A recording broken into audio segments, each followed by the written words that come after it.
இருக்கிறவங்கள பார்த்து கை பிடிச்சு உங்களை பார்க்கறதுல சந்தோஷம். बगल वाले को देख के आपको देखने में आनंदित हूँ। கர்த்தர் உங்களை ஆசீர்வதிப்பார். परमेश्वर आपको आशीष करेंगे। வாழ்த்துக்கள். बधाइयाँ। பொதுவா சபையில இருக்கும் பொழுது மாமியார் மருமகள் எல்லாம் சேர்ந்து இருக்கக்கூடாது. आमतौर पर कलीसिया में रहते समय सासू माँ और बहू जो है साथ में मत बैठिए। அண்ணன் தம்பி சேர்ந்து இருக்கக்கூடாது. बड़े भाई छोटे भाई साथ में मत बैठिए। அதுக்கு காரணம்னா நான் சொல்லிடுவேன் சபையில அப்படி சேர்ந்து இருக்காதீங்க. उसका कारण क्या है, मैं कलीसिया में बताता हूँ कि आप साथ में मत बैठिए। நான் ஏதாவது வசம் இல்லாம சில காரியங்கள் சொல்லுவேன். क्योंकि मैं कुछ ऐसा कार्य भी कुछ बोलता हूँ जो समझ के बराबर नहीं। உங்களுக்கு தீர்க்க ஆயுசை தருவாராக. आपको अच्छी आयु दे। மாமியார்ட்ட மருமகள் சொல்லுவா, सासू माँ से बहू कहेगी। அமேன் தோத்திரம். புரியுதா இல்லையா? समझ रहा है कि नहीं? இப்ப சில நேரத்துல நினைப்பாங்க, ஆண்டவர் என்னைக்கு இவர்களை எடுப்பீரப்பா. कुछ समय सोचते कब इन्हें उठाओगे आप। இப்ப கையை கொடுத்து சொல்லும்போது தீர்க்க ஆயுசை கர்த்தர் உங்களுக்கு தருவாராக. अभी हाथ पकड़ के बोलते समय दीर्घायु परमेश्वर आपको दे। மனசார சொல்ல மாட்டா பாத்துக்கிடுங்க. சில मन से नहीं कहेगी कुछ समय। இவ தீர்க்க ஆயுசுன்னா என் வீட்டுல பிரச்சனை தீராதே. इसको दीर्घायु लंबी आयु मिली तो घर की परेशानी सुलझेगी नहीं। அப்படி நினைக்கிறோம்னா நம்ம ரட்சிக்கப்படலைன்னு அர்த்தம். ऐसा सोच रहे तो उद्धार नहीं पाए करके मतलब है। என்னதான் இருந்தாலும் இவங்க எல்லாம் சேர்ந்து இருந்தா நம்ம மனசார பேச முடியாது. कितना भी हो ये आपस में साथ में बैठेंगे तो मन खोल के बात नहीं कर सकते। உண்மையா பொய்யா? सच है कि झूठ? உண்மைதானே? सच है ना? அதுக்கு இல்லைன்னு சொன்னா நீ இயேசு கிறிஸ்துவா இருக்கணும். उसके लिए नहीं करके कहेगा तो यीशु मसीह है। ஆண்டவர் நமக்கு உதவி செய்வார். परमेश्वर हमारी मदद करेंगे। சரி, கர்த்தர் உங்களோடு பேசுவாராக. परमेश्वर आपसे बात करे। ஒரு மனுஷன் ஆமென் தேவனுடைய கட்டளைகளை பெறுகின்ற நிலைக்கு வர வேண்டுமானால் एक मनुष्य परमेश्वर से आज्ञा पाने की स्थिति में आना है तो அவன் 3 நிலைகளை கடந்திருக்க வேண்டும்.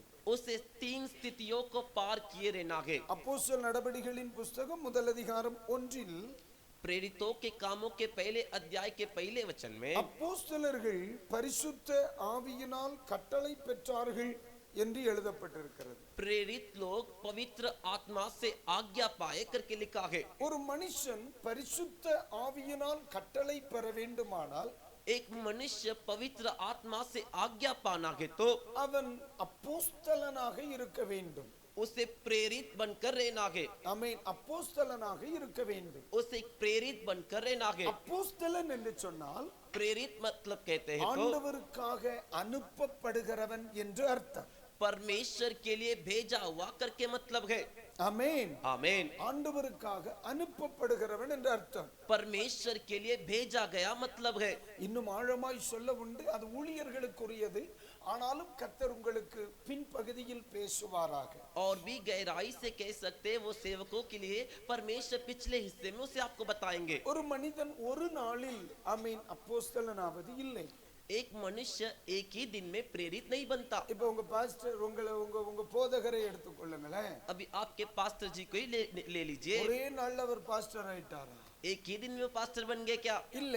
नहीं। முதல்ல சண்டே ஸ்கூல் ஸ்டூடெண்ட் ஆனார். पहले संडे स्कूल स्टूडेंट हुए। அப்புறம் ஒரு விசுவாசி ஆனார். उसके बाद एक विश्वासी बने। அப்புறம் பைபிள் காலேஜ் ஸ்டூடெண்ட் ஆனார். उसके बाद बाइबल कॉलेज के विद्यार्थी बने। அப்புறம் அசிஸ்டன்ட் பாஸ்டர் ஆனார். उसके बाद असिस्टेंट पास्टर बने। அப்புறம் தெரியாதனமா பாஸ்டர் ஆயிட்டார். उसके बाद अनजाने में पास्टर बन गए। வேற வழி இல்ல, நம்மளும் பாஸ்டர் ஆக்கிட்டோம். और कुछ रास्ते में हम भी पास्टर बन गए। ஒரு நாள்ல வரல இல்ல. एक दिन में नहीं आए ना। எத்தனை வருஷம் இருக்கும் ஊழியத்துக்கு வந்து? कितने साल हुए रहेंगे? 20 பைபிள் காலேஜ் வந்து முடிச்சு. அப்ப அதுக்கு சேர்த்து 5 வருஷம். அப்ப எங்க ரெண்டு பேருக்கு ஏதேசம் ஒரே காலகட்டங்கள் தான் போல தெரியும். तो कुल मिला के पूरे 25 साल हुए तो हमारा हम दोनों के बीच में का समय जो है ठीक ही है। நான் ஊழியத்தை ஆரம்பித்து 25 வருஷம் ஆயிடுச்சு. मैं भी सेवकाई शुरू करके 25 साल हो गए। பரவாயில்ல, ஒரே காலகட்டங்கள்ல நாங்க ஊழியத்துக்கு வந்திருக்கோம். कोई बात नहीं, एक ही समय काल में हम सेवकाई में आए। நிலைக்கு வரலையே. एक ही दिन में उस स्थिति पे नहीं आए। சிலர் நம்முடைய வாழ்க்கையில் तो कुछ हमारे जीवन में எதிர்பார்க்கிற வளர்ச்சி அல்லது முதுமை ஒரு நாளில் வருவதல்ல. जो प्रगति की उम्मीद हम करते बढ़ोतरी की वो एक ही दिन में नहीं आता। இந்த ஆவிக்குரிய வாழ்க்கையை ஒரு லட்சிய பயணம் என்று சொல்லலாம். इस आत्मिक जीवन को एक लक्ष्य की यात्रा है करके कह सकते हैं। அதற்காக ஒவ்வொரு நாளும் எடுத்துக்கொள்ளுகிற முயற்சி தான் ரொம்ப முக்கியம். उसके लिए हर दिन उठाने वाली जो प्रयास है वही बहुत मुख्य है। அப்போஸ்தலனாக ஒருவன் வர வேண்டுமானால் முதலாவது எங்க ஆரம்பிக்கணும்? प्रेरित के रूप में एक को आना है तो पहले कहाँ शुरू करना है? யோவான் 15ஆம் அதிகாரத்துல நம்ம படிச்சோம். यूहन्ना के 15वें अध्याय में हमने पढ़ा। காலையில வராதவர்களுக்கு அது தெரியாது.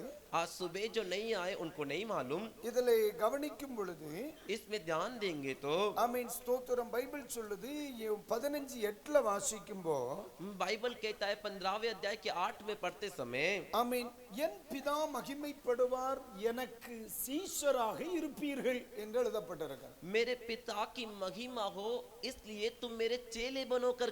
கவனிங்க இந்த வசனம் நான் பல இடங்கள்ல நான் பேசிட்டேன். ध्यान दीजिए इस वचन को मैं कई जगह पर बताया हूँ। ஒரே இடத்துல 3 முறை இந்த பிரசங்கம் பேசி இருக்கேன் நான் இந்த கான்செப்ட்ல. एक ही जगह पर 3 बार इसी विषय इसी कॉन्सेप्ट में मैं प्रचार किया हूँ। ये சபையிலேயே இது 3-4 வாட்டி பேசிட்டேன். मेरे खुद के कलीसिया में 3-4 बार इसका प्रचार किया हूँ। ஏன் அவ்வளவு ஆவிக்குரிய ரகசியங்கள் இதிலே மறைந்திருக்கிறது. क्योंकि उतना आत्मिक रहस्य इसमें छिपा है। நீங்க சொல்லலாம் பாஸ்டர் நாங்க ஏறத்தாழ இன்னையோட 20 நாளா உபவாசமா ஜெபத்தோட நாங்க இருக்கோம். आप कह सकते पास्टर हम तकरीबन 20 दिन से हम इस प्रार्थना में उपवास के साथ है। நீங்க வந்து மகளே உன் கண்ணீரை கண்டேன். आप आकर बेटी मैंने तेरे आंसू को देखा, உன் மன விருப்பத்தை அறிந்திருக்கிறேன். तेरे मन की चाहत को मैंने देखा है। இனி நீ கரண்ட் பணம் கட்ட வேண்டியதில்லை நான் கட்டி விடுவேன். अब से तुझे बिजली की बिल को भरने की जरूरत नहीं, मैं भर दूंगा। இப்படி ஏதாவது சொன்னா நமக்கு கொஞ்சம் ஆறுதலா இருக்கும். ऐसा कुछ बोलोगे तो थोड़ा दिलासा लगेगा। நான் கர்த்தரிடத்தில் விசாரித்த பொழுது ஆவியானவர் சொல்லுகிற ஒரு காரியம், मैं परमेश्वर से जब पूछा तो आत्मा परमेश्वर ने कार्य कहा, இன்றைக்கு நடைபெற போகிற விடுதலைக்காக அல்ல நீ பேச வேண்டியது. आज होने वाले छुटकारे के लिए तू बात नहीं करेगा, இன்று முதல் நடக்க போகிற விடுதலைக்காக பேசணும்னா आज से होने वाले छुटकारे के लिए तू बात करेगा। ஆமென் आमीन, ஹalleluya हालेलुया।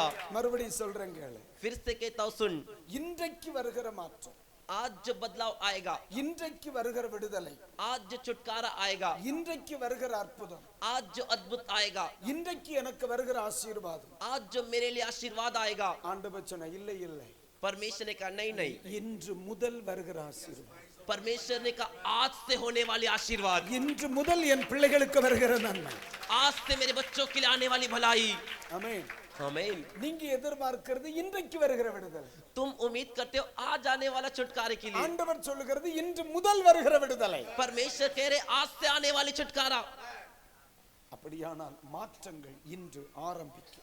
ऐसा है तो बदलाव आज शुरू होगा। இந்த ஜெப நாட்களுக்கு பின்பு விடுதலைகள் ஆரம்பிக்கும். ये प्रार्थना के दिन के बाद छुटकारा शुरू होगा। இந்த ஜெப நாட்களுக்கு பின்பு வளர்ச்சி ஆரம்பிக்கும். ये प्रार्थना के दिन के बाद प्रगति शुरू होगी। அது ஆண்டவருடைய கவனம் அதன் மேல தான் இருக்கு. परमेश्वर का ध्यान उसी के ऊपर है। நான் சபைகளுக்கு கால் மிதிக்கும் பொழுது मैं कलीसियाओं में जब पैर रखता हूँ, நான் ஆண்டவரிடத்தில் வேண்டிக் கொள்கிறது, मैं परमेश्वर से विनती करता हूँ, ஆண்டவரே இந்த திருச்சபைக்கு என்னை நீர் கொண்டு போகிறேன். परमेश्वर आप मुझे इस कलीसिया में ले जा रहे हो, நான் இங்கு வருவதற்கு ஒரு முகாந்திரம் இருக்கணும். मैं यहाँ पर आने का एक मकसद होना चाहिए। சும்மா ஒரு 3 நாள் கூட்டத்துக்கு வந்தோம் போனோங்கிறதுக்காக அவசியம் இல்லை. ऐसे ही 3-4 दिन की मीटिंग के लिए आकर जाना अवश्य नहीं। நம்ம எவ்வளவோ வேலைகளை விட்டுட்டு வரோம். मैं कितने सारे काम को छोड़ के आ रहा हूँ। ஆமென். आमीन। ஓ வேலைகள். कितने काम। நான் இங்க வரும் பொழுது தான் எனக்கு ஓய்வு கிடைக்கும். मैं यहाँ पर आने के बाद ही मुझे विश्राम मिलता है। வெளியூர் போறோம்னா நான் ரெஸ்ட் எடுக்க போறோம்னா मैं बाहर के गांव में जा रहा हूँ, मतलब मैं रेस्ट लेने जा रहा हूँ। அதிகமா பாஸ்டர்ஸ்ட என்ன தெரிஞ்சிட்டேல என்ன கூப்பிடாத நான் தூங்குவேன் அப்படிதான் சொல்லுவேன். मैं अधिकतर पासवानों से कहता हूँ मुझे मत बुला, मैं सोऊंगा कर कर। அதிக நேரம் ஊர்ல கிடைக்கிறத விட அதிக நேரம் தூங்குறதுக்கு நேரம் கிடைக்கும். अधिकतर गांव में सोने के समय से भी ज्यादा जो है बाहर आने के बाद मिलता है। உண்மையாவே சொல்றேன், நான் யோசிக்க மாட்டேன், நான் தூங்குறேன்னா தூங்குவேன்னு சொல்லு. मैं सच कहता हूँ, मैं सोचूंगा नहीं, सो रहा हूँ मतलब सो रहा हूँ। ஆமா, எனக்கு மாசத்துக்கு ஒரு நாள் 3 நாள் எங்கேயாவது வெளியே கொடுத்துருவேன், எனக்கு ரெஸ்ட் தான். मेरे को महीने में 3-4 दिन बाहर दे देता हूँ, उस दिन मेरे को रेस्ट। ஆமென். आमीन। என்னோட கர்த்தர் என்ன கொண்டு வந்தார் ஒரு நோக்கம், அவ்வளவுதான். தேவனுடைய ஒரு நோக்கம் இருக்கு. परमेश्वर मुझे लेके आए मतलब एक मकसद है, उद्देश्य है। நான் ஆண்டவரிடத்துல சொல்றேன், இன்னொரு முறை வருவதற்குள் இந்த சபையில ஒரு மாற்றத்தை நான் பார்த்திருக்கேன். मैं परमेश्वर से कहता हूँ और एक बार आते समय इस कलीसिया में एक बदलाव को देखना चाहता हूँ। आमीन। உங்க வாழ்க்கையில ஒரு மாற்றம் வரணும். उनके जीवन में एक बदलाव चाहता हूँ। இன்னொரு முறை நான் இங்க வருவதற்கு முன்பு இன்று நான் விதைத்தது வளர்ந்திருக்கணும். और एक बात जब मैं आऊंगा तो आज मैंने जो बोया है वो उगा हुआ रहना चाहिए। எல்லாமே நம்ம வந்து கொஞ்சம் அவங்களுக்கு வசனத்தை சொல்லி உற்சாகப்படுத்தி பரவசப்படுத்தி அவங்கள அதுக்கு அவசியம் இல்லையே. उसके बिना में आके आपको थोड़ा उत्साह कर कर आपको प्रोत्साहित करने के बाद उसकी आवश्यकता नहीं है ना। அப்போ உங்களை கர்த்தர் நம்மை கட்டளை கொடுக்கிற அளவிற்கு தேவன் விரும்புறார், நம்மளை மாற்ற விரும்புறார். तो परमेश्वर हमें आज्ञा दे वैसा हमें बदलना चाहते हैं। நீங்க நல்லா கவனிக்கணும், அன்றைக்கு இயேசு கிறிஸ்துவோடு பல்லாயிரக்கணக்கான ஜனங்கள் இருந்தாங்க. आपको अच्छे से ध्यान देना है, उस दिन यीशु मसीह के साथ कई हजारों लोग थे। ஆமாவா இல்லையா? हाँ कि नहीं? ஆனா அவர் யாருக்கு கட்டளையிட்டார்? लेकिन वो किसको आज्ञा दिए? தம்முடைய சீஷர்களாம் அப்போஸ்தலர்களுக்கு தான். अपने चेले प्रेरितों को ही आज्ञा दिए। எல்லாருக்கும் அற்புதம் செய்தார், सभी के लिए अद्भुत किए, எல்லாருடைய தேவைகளை சந்தித்தார், सभी के जरूरतों को पूरा किए, எல்லாரோடையும் தேவராஜ்யத்தை குறித்து பேசினார், सभी के साथ परमेश्वर के राज्य के विषय बात किए। ஆனா அப்போஸ்தலர்களுக்கு மட்டும்தான் கட்டளை கொடுத்தார். लेकिन सिर्फ प्रेरितों को ही आज्ञा दिए। ஆமென். आमीन। அப்ப நீங்களும் நானும் எல்லாரையும் மாதிரி இருக்க ஆசைப்படக்கூடாது. तो आप और मैं सभी के जैसे रहने की चाहत नहीं रखनी है, கட்டளை பெறுகிற அளவிற்கு வரணும். அதுதான் நான் இந்த செய்தி உங்களுக்கு தருவதற்கு காரணம். आज्ञा पाने के बराबर आना है, यही ये संदेश कहने का मकसद है आपके लिए। எல்லாருக்கும் நடக்கிற அற்புதம் எனக்கு நடந்தா நான் இருக்கிறதுல என்ன வித்தியாசம்? सभी के लिए What जो is the special? सभी के लिए जो अद्भुत होता है वो मेरे लिए भी होता है, तो मेरे में क्या विशेष है, क्या विशेषता है? ஆண்டவர் கட்டளை கொடுக்கிற அளவிற்கு ஆமென் ஸ்தோத்திரம் அவர்களின் மாற்றம் வந்துச்சு. परमेश्वर उनको आज्ञा दे वैसा बदलाव उनके अंदर आया। ஆமென். आमीन। நான் அடிக்கடி ஆண்டவர்ட்ட சொல்லுகிற ஒரு வார்த்தை, मैं हमेशा परमेश्वर से कहने वाली एक बात, நீ செய்வாயா என்கிற வார்த்தையை கேட்கிற அளவுக்கு அல்ல, நீ செய் என்கிற அந்த உறவு தான் எனக்கு வேணும் ஆண்டவரே. तू करेगा क्या इस बात के लिए नहीं, तू इसे कर, ऐसे रिश्ते में मैं रहना चाहता हूँ। ஆமென். आमीन। ஒன்றும் இல்லை, நான் இன்னொரு உங்கள்கிட்ட பார்த்து பிரதர் அதை எடுத்து தருவீங்களான்னு நான் கேட்டேன். कुछ नहीं, मैं आपको देख के ब्रदर आप उसे उठा कर दोगे क्या? ஆனா சாம்கிட்ட சொல்லுவேன், நீ இதை எடுத்து வை அப்படின்னு சொல்லு. लेकिन मुझसे सैम से कहेंगे कि तू इसे उठा के रख। நீங்க நல்லா கவனிக்கணும், आपको अच्छे से ध्यान देना है, செய்வீங்களான்னு கேட்கிற அளவிற்கு நம்ம இருக்கவே கூடாது. तुम इसे करोगे क्या ऐसा पूछने के हिसाब से नहीं रहना है, செய் அப்படிங்கிற லெவலுக்கு நம்ம இருக்கோம். इसे कर ऐसे स्थिति में हमें आना है। ஆமென். आमीन। ஆனா மோசேயை குறித்து பைபிளை நம்ம படிக்கும் பொழுது लेकिन मूसा के बारे में बाइबल में जब हम पढ़ते हैं, ஆண்டவர் சொல்லு, என் தாசன் அப்படிப்பட்டவன் அல்ல. ஆண்டவருக்கு ஒரு கான்ஃபிடன்ட் இருந்துச்சு, என் பிள்ளை இதை செய்ய மாட்டான். मेरा दास मूसा ऐसा नहीं है, परमेश्वर को एक भरोसा था, कॉन्फिडेंट थे कि मेरा बच्चा इसे नहीं करेगा। யார் மேல் ஆண்டவருக்கு கான்ஃபிடன்ட் இருக்குமோ அவங்கள்ட்ட தான் கட்டளை வெளிப்படுத்துவார். जिसके ऊपर परमेश्वर का आत्मविश्वास कॉन्फिडेंट रहता है उसी के लिए परमेश्वर आज्ञा देते हैं। இந்த பகல் வேளை ராத்திரி பொழுதில் கர்த்தர் இன்னும் நம்மை உருவாக்குவாராக. इस शाम के समय परमेश्वर हमें और भी उत्पन्न करे बनाएंगे। ஒரு ஆமென் சொல்லுங்க. एक आमीन बोलिए। அந்த நிலை வரணும்னு சொன்னா தான் சொன்னேன், காலேஜ் லெவலுக்கு வரணும்னா 1ஆம் கிளாஸ் தாண்டிட்டே ஆகும். मैं उस स्थिति में आना है तो मैंने पहले ही कहा था कि आपको कॉलेज पढ़ने के लिए आना है तो पहला फर्स्ट स्टैंडर्ड पार करके ही आना है। நான் பாஸ்டர் ஆக்கும், அதனால என் பிள்ளை 1ஆம் கிளாஸ் இருக்க வேணாம், டைரக்டா 10th விட்டுறேன்னா வாய்ப்பே இல்லை. मैं पास्टर हूँ इसीलिए मेरे बच्चे को पहले स्टैंडर्ड में मत रखे, डायरेक्ट 10वीं क्लास में भेज दीजिए करके तो नहीं होगा। அந்த ஃபர்ஸ்ட் லெவல் वो पहला लेवल நம்ம இங்க படிச்சோம்ல, என் சீஷர்களாக இருப்பீர்கள். हमने यहाँ पढ़ा था ना, तुम मेरे चेले बन के रहोगे। இந்த சீஷத்துவ நிலையை குறித்து காலையில படிச்சோம். एक चेले की स्थिति के विषय हम सुबह पढ़े। ஆம், பிதாவாகிய தேவனுக்கு சொந்தமான पिता परमेश्वर का जो खुद का சபை என்று சொல்லுகிற தோட்டத்தில் कलीसिया करके जो बगीचा है, இயேசு கிறிஸ்து என்ற செடியில் यीशु मसीह करके दाखलता, இணைக்கப்பட்ட கொடி நான் ஆனால் जुड़ा हुआ डाली मैं हूँ तो நான் ஒரு சீஷன். मैं एक चेला हूँ। அல்லேலூயா. हालेलुया। நான் மறுபடியும் சொல்றேன், मैं फिर से कहता हूँ, பிதாவாகிய தேவனுக்கு சொந்தமான पिता परमेश्वर का खुद का ஆமென் ஸ்தோத்திரம் சபை என்று சொல்லுகிற தோட்டத்தில் कलीसिया करके बगीचे में இயேசு என்று சொல்லுகிற கொடி செடியில் यीशु करके दाखलता में இணைக்கப்பட்ட கொடி நானானால் जुड़ा हुआ डाली मैं हूँ तो நான் தான் ஒரு நல்ல சீஷன். मैं ही एक अच्छा चेला हूँ। ஒரு ஆமென் சொல்லுங்க. एक आमीन बोलिए। அப்போ ஒரு சீஷன் என்கிற நிலைக்கு ஒரு வருவன் 1ஆம் வசனத்தை போடுங்க மக்களே. तो एक चेले के स्थिति पे आता है तो அவனுக்கும் பிதாவுக்கும் இடையில் ஆமென் ஸ்தோத்திரம் பிதாவுக்கும் இடையில் முதல் உறவு உண்டாகி விடுகிறது. उसका और पिता के बीच में पहला एक रिश्ता हो जाता है। இரண்டாவது மெய்யான திராட்சை செடியாய் இருக்கிற இயேசுவோடு உறவு உண்டாகி விடுகிறது. दूसरा सच्ची दाखलता यीशु के साथ एक रिश्ता हो जाता है। மூன்றாவதாக तीसरा ஆமென் ஸ்தோத்திரம் தோட்டத்தோடு கூடிய ஒரு உறவு உண்டாகி விடுகிறது. बगीचे के साथ एक रिश्ता हो जाता है। நான்காவதாக चौथा கொடிகளுக்குள் ஒரு உறவு உண்டாகி விடுகிறது. बाकी डालियों के साथ एक रिश्ता हो जाता है। இந்த உறவுக்குள் வருகிற நம்ம சீஷத்துவ நிலையின் முதல் நிலை உறவுகளுக்குள் வருவது. चेले में आने की पहले स्थिति में आने की यह है कि जो ये रिश्तों में आना, பிதாவுக்கும் எனக்கும், पिता और मुझ में, இயேசுவுக்கும் எனக்கும், यीशु और मुझ में, சபைக்கும் எனக்கும், कलीसिया और मुझ में, ஆமென் கூட்டு விசுவாசிக்கும் எனக்கும், दूसरे विश्वासी और मुझ में। ஆமென். आमीन। இதுதான் சீஷத்துவத்தின் முதல் நிலை. यही चेले तत्व का पहला स्थिति। இதுலயே நீங்க போறது, ஆராதிக்கிறது, ஜெபம் பண்றது, காணிக்கை கொடுக்கிறது எல்லாமே இதுக்குள்ள வந்துருது. इसी में आप जाते हो, प्रार्थना करते हो, आराधना करते हो, दान देते हो, वचन सुनते हो, सब इसमें आ जाता है। இதுக்கு ஒரு வசனம் சொல்றேன். इसके लिए एक वचन बताता हूँ। யோவான் 17ஆம் அதிகாரத்தை எடுங்க. यूहन्ना के 17वें अध्याय को उठा लीजिए। அதனுடைய 21ஆம் வசனத்தை பாருங்க. 17:21. उसमें के 17वें अध्याय के 21वें वचन को देखिए। சொல்லுங்க பார்க்கலாம். बोलिए जरा। அவர்கள் எல்லாரும்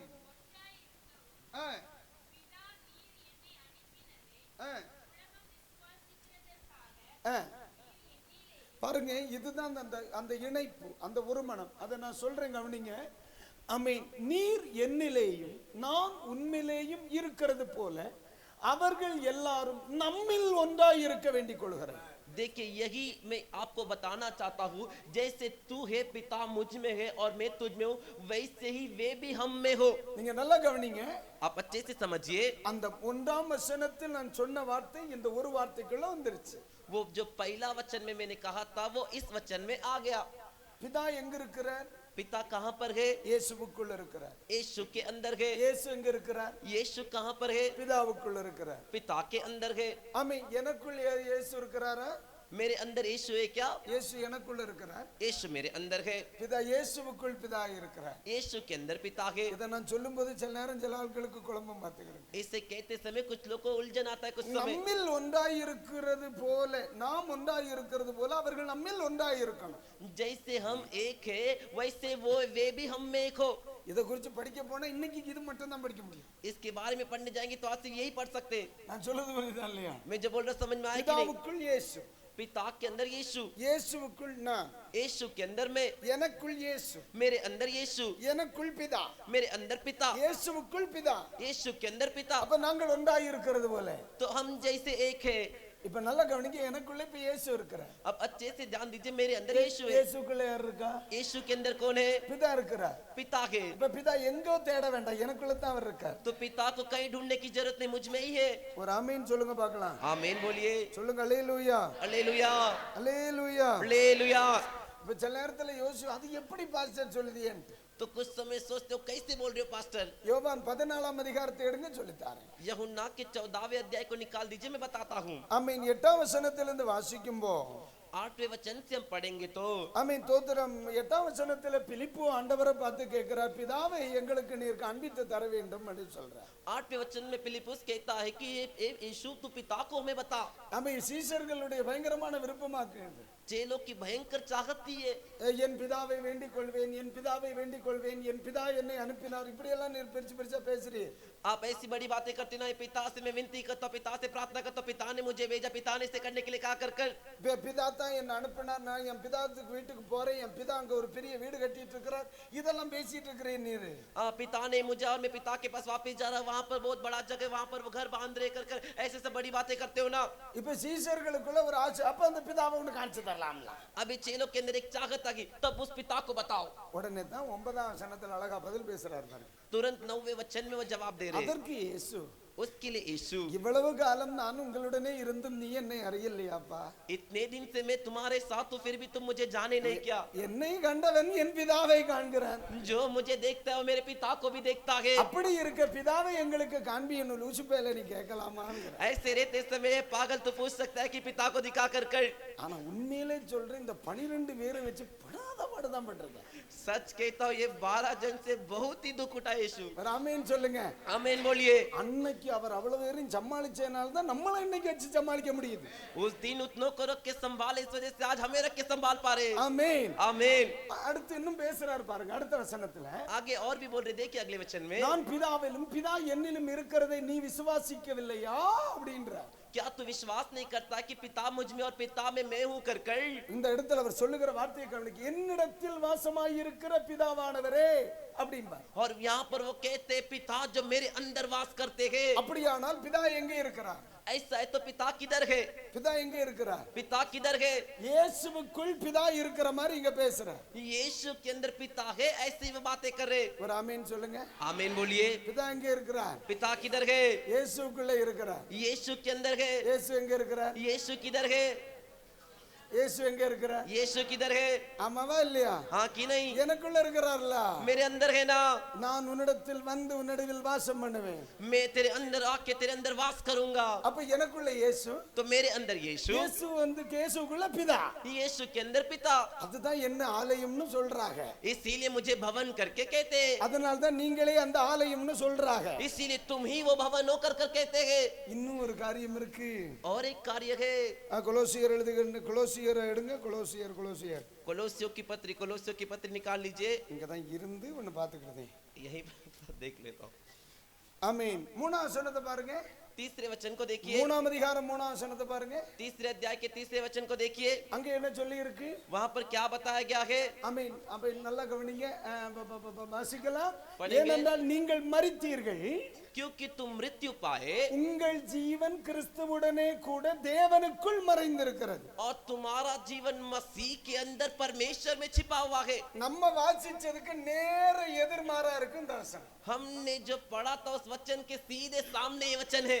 இப்ப சாதாரணமா ஒரு 3 பேப்பர் தந்தா நான் சொல்லி தருவேன் பாத்துக்கிட்டு. अब साधारण रूप में 3 पेपर को दोगे तो मैं सिखा दूंगा। அதாவது நமக்கும் ஆண்டவருக்கும் உள்ள உறவை ஒன்றாயிருத்தல் அந்த உறவுக்குள் வருதல் தான் ரொம்ப முக்கியம். तो वो देखिए परमेश्वर हमारे बीच में का जो रिश्ता है उसमें एक होकर आना ही बहुत मुख्य है। இது வந்து நான் கொஞ்சம் கசக்கலாம் இல்ல? इसे मैं थोड़ा मोड़ सकता हूँ ना? பீஸ் கேட்க மாட்டீங்களே? फीस नहीं पूछोगे ना? Very good. இயேசுவின் ரத்தம் ஜெயம்.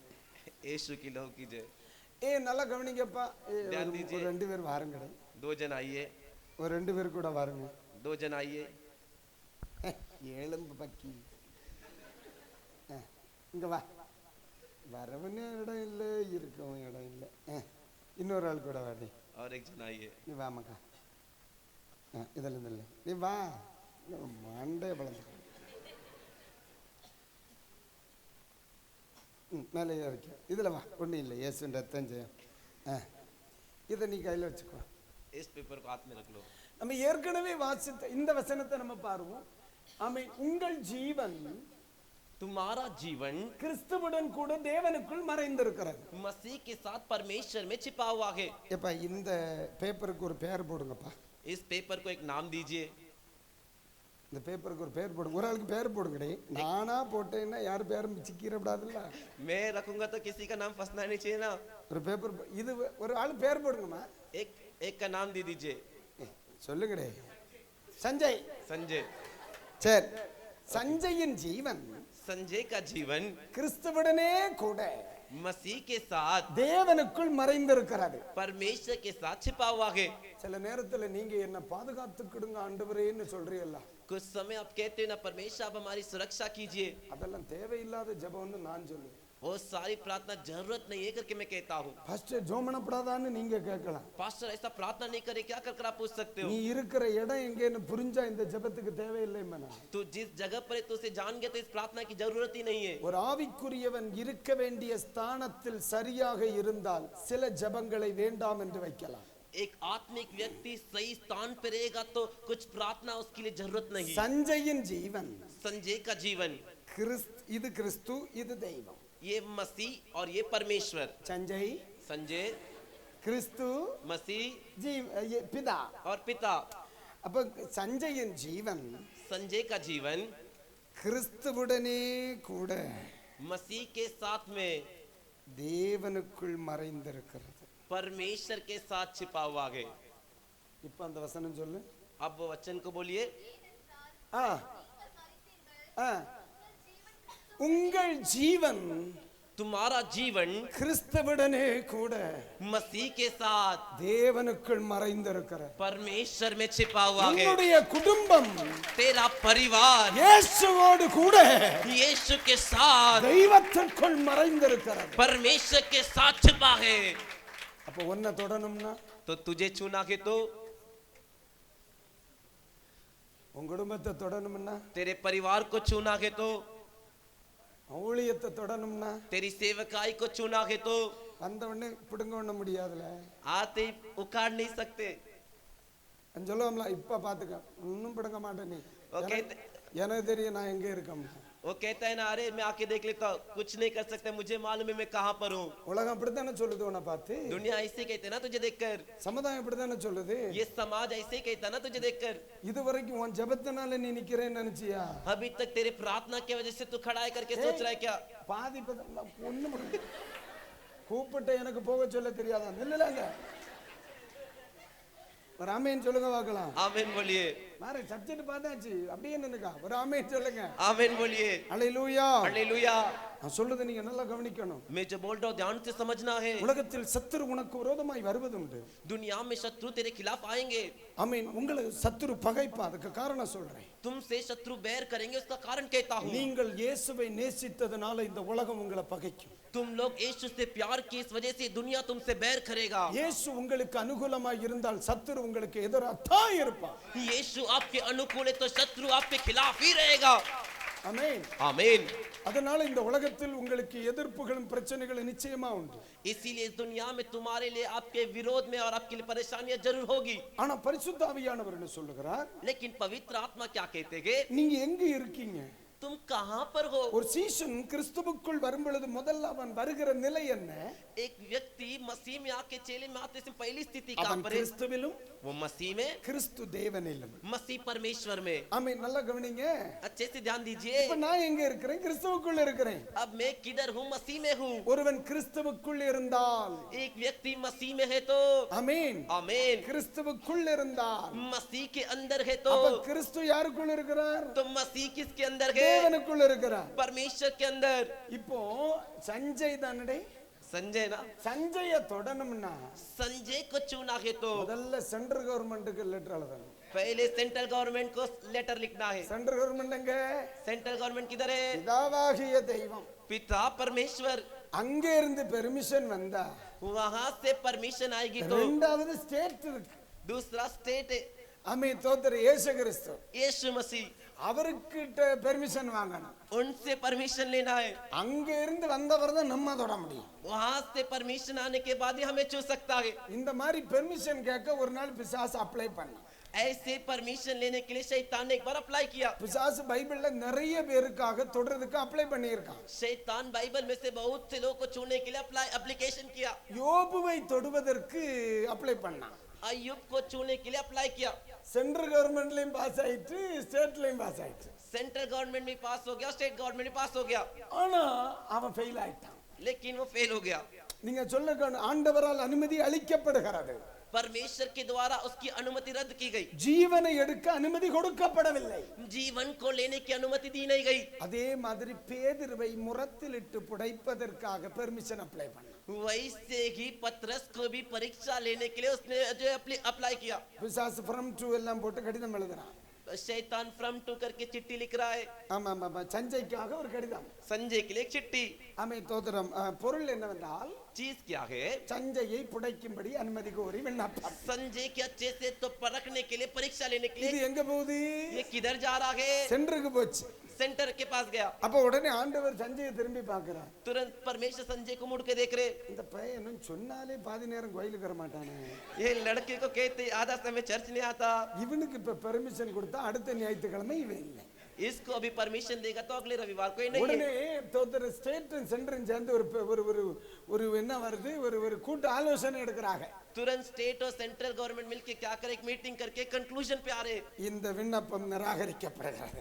ये विनती को जो रद्द किया है। ஏன் क्यों? இவன் அடுத்த வாரம் கோயிலுக்கு வர மாட்டான். ये अगले हफ्ते चर्च में आएगा। நான் சொல்றது உங்களுக்கு புரியுதா? मैं जो बोल रहा समझ में आ रहा है? யோபுக்காக பிசாசு வைத்த விண்ணப்பம் அங்கீகரிக்கப்பட்டு பெர்மிஷன் கிடைச்சு. अय्यूब के लिए जो शैतान ने जो रिक्वेस्ट किया था, अप्लाई किया था, वो परमिशन मिला। ஆனா தோத்தர் யோபுவை தொடுவதற்கு போட்ட விண்ணப்பம் நிராகரிக்கப்பட்டுச்சு. लेकिन अय्यूब को छूने का जो रिक्वेस्ट, பேதுரு பேதுரு பேதுரு பேதுரு சாரி. लेकिन पतरस के लिए जो दिया था वो जो है उसको रद्द किया गया। ஒரு ஆமென் சொல்லுங்க. आमीन बोलिए। அப்ப நமக்கு இன்னைக்கு புரியணும். तो अभी हमें समझना है, நான் இந்த சீஷத்துவ வாழ்க்கைக்கு வந்தது பெரிய மேன்மையா. मैं चेलों के जीवन में आए एक बड़प्पन की बात है। என் குடும்பத்துக்கு இது ஒரு மிகப்பெரிய பாதுகாப்பு. ये मेरे परिवार के लिए बड़ी सुरक्षा है। அல்லேலூயா. हालेलुया। மிகப்பெரிய பாதுகாப்பு. बड़ी सुरक्षा है, தொட முடியாது. छू नहीं सकता। அல்லேலூயா. हालेलुया। தொட முடியாது. छू नहीं सकता। சில நேரத்துல உலகத்தின் வார்த்தையை கேட்டு நீ பயந்துட்டு இருக்கிற. कुछ समय दुनिया की बातों को सुन के तो डर रहा है, சமுதாயத்தை கண்டு நீ பயந்து கொண்டிருக்கிற. समाज को देख के तो डर रहा है, சில பிள்ளை சூனியங்களையும் சத்துருவின் கிரியைகளையும் கண்டு நீ பயந்து கொண்டிருக்கிற. कुछ जादू टोना शत्रु के कार्यों को देख के तो डर ஐயோ, रहा है। அவன் உங்களை கண்டு பயப்பட்டு இருக்கிறான். हाय, वो आपको देख के डर रहा है। ஆமென். आमीन। இதெல்லாம் நம்முடைய புரிந்து கொள்ளாய்மைதான். உங்களுடைய தவறு அல்ல, புரிந்து கொள்ள. நமக்கு தெரியாது நம்மள தேவன் எங்கு வைத்திருக்கிறார். ये हमारी गलती नहीं, ये हमारा समझ नहीं पाते वो है, हम नहीं समझे कि हमें परमेश्वर कहाँ पर रखे हैं। ஆமென். आमीन। அப்ப ரட்சிக்கப்பட்டது சரியா தவறா? तो उद्धार पाए वो सही है कि गलत है? இயேசுவை ஏற்றுக்கொண்டது சரியான முடிவா தவறான முடிவா? यीशु को अपनाए वो सही फैसला था या गलत फैसला था? தேவனுடைய பிள்ளையாய் வந்தது சரியான முடிவா தவறான முடிவா? परमेश्वर के बच्चे बने वो सही फैसला था या गलत फैसला था? சரியான முடிவு சகோதரா. सही फैसला था भाई। இந்த இயேசுவை ஏற்றுக்கொண்டது சரியான முடிவு. इस यीशु को अपनाए वो सही फैसला था। ஆமென். आमीन। அல்லேலூயா. हालेलुया। பாஸ்டர், இந்த கோயிலுக்கு வந்த பிறகு பிள்ளைக்கு கல்யாணம் நடக்கலையே, அப்ப சரியான முடிவா தவறான முடிவா? पास्टर, इस चर्च में आने के बाद बच्चे की शादी नहीं हुई, ये सही फैसला था या गलत फैसला था? எப்ப உன் பிள்ளைக்கு கல்யாணம் நடக்காதது கோயிலுக்கு வந்ததுனால இல்ல. हे देख, तेरी बेटी की शादी नहीं हुई, वो चर्च में आया उसकी वजह से नहीं। உன் பிள்ளைக்கு கல்யாணம் நடக்க வேண்டிய வேளை வராததுனால. तेरी बेटी का शादी का समय नहीं आया इसलिए। சும்மா அதுக்கு முன்னாடி வந்து பிரஷர் யாத்திரைன்னு சொல்லி ஆண்டவர் அதெல்லாம் பழியாக்க முடியாது. खाली फुकट उसके वजह से तो अपना प्रेशर बढ़ाने के वजह से तो परमेश्वर पे इंजाम नहीं लगा सकता। நீ உன் கைய கால போட்டு அம்மா வரலையே அம்மா வரலையே அம்மா வரலையேன்னா வேற அதெல்லாம் அது வர வேண்டிய நாள் வரலையே. तू खाली फुकट में नहीं आया नहीं आया नहीं आ रहे, वो आने का समय ही नहीं आया। ஆமென். आमीन। இப்ப வந்து பொண்ணாம் கிளாஸ் பரீட்சை எழுதி இருக்கான். अब देखिए, पहला स्टैंडर्ड का एग्जाम लिखा है, 12ஆம் கிளாஸ் ரிசல்ட் வர அன்னைக்கு பேப்பர்ல தேடிட்டு இருக்கப்பட.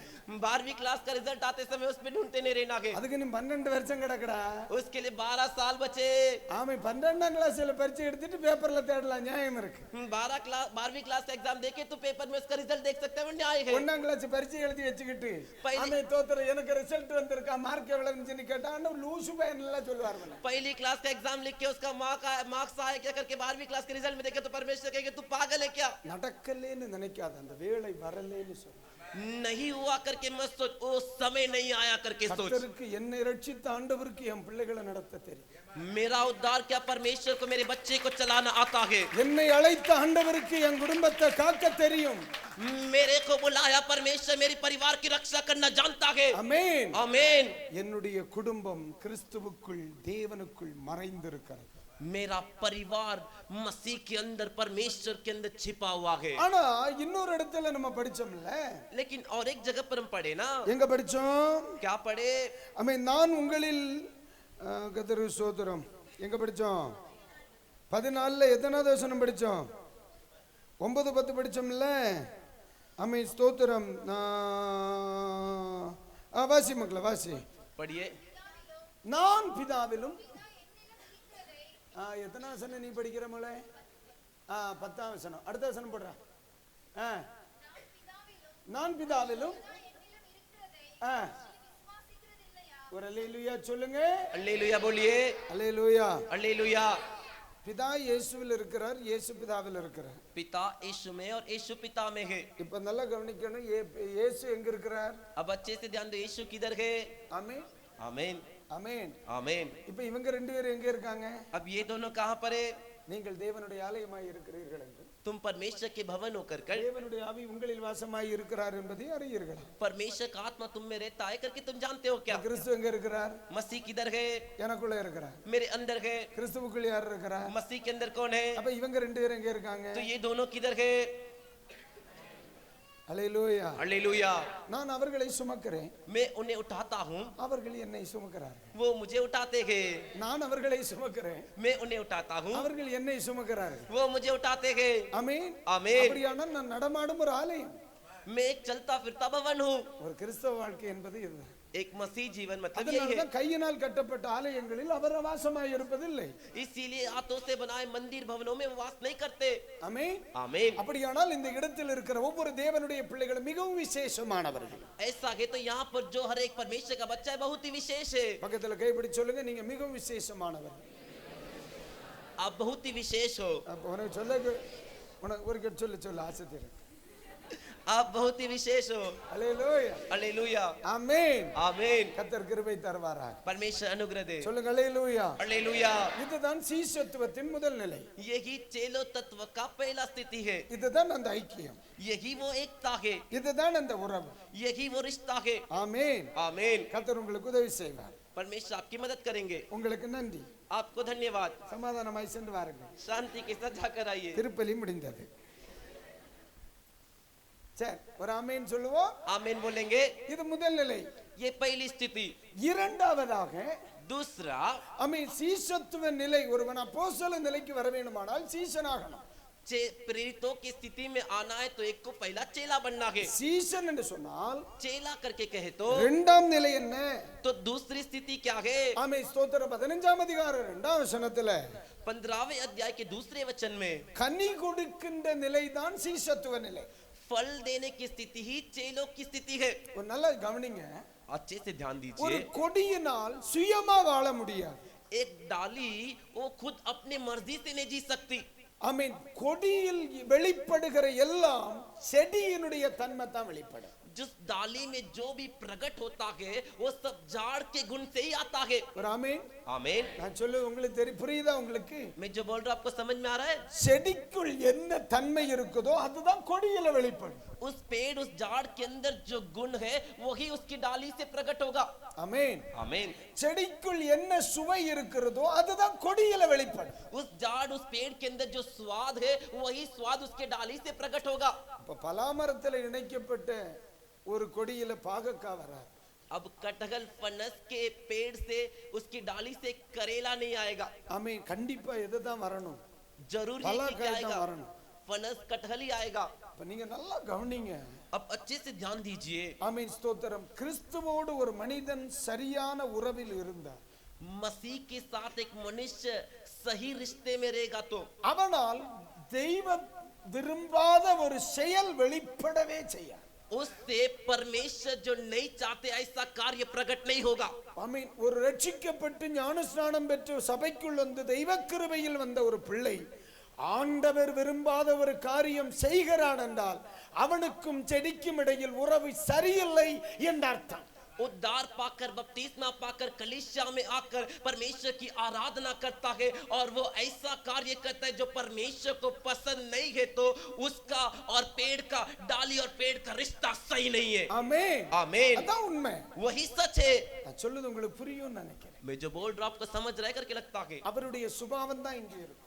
उनका स्वभाव ही यहाँ पर रहेगा। அவருடைய எண்ணங்கள் தான் இங்கே இருக்கும். उनके विचार ही यहाँ पर रहेंगे। அவருடைய சிந்தனை தான் கொடியில இருக்கும். उनके सोच ही डाली पर भी रहेंगे। புரியுதா இல்லையா? समझ रहे कि नहीं? அப்படியானால் ऐसा है तो இதுதான் சீஷத்தினுடைய இரண்டாவது நிலை.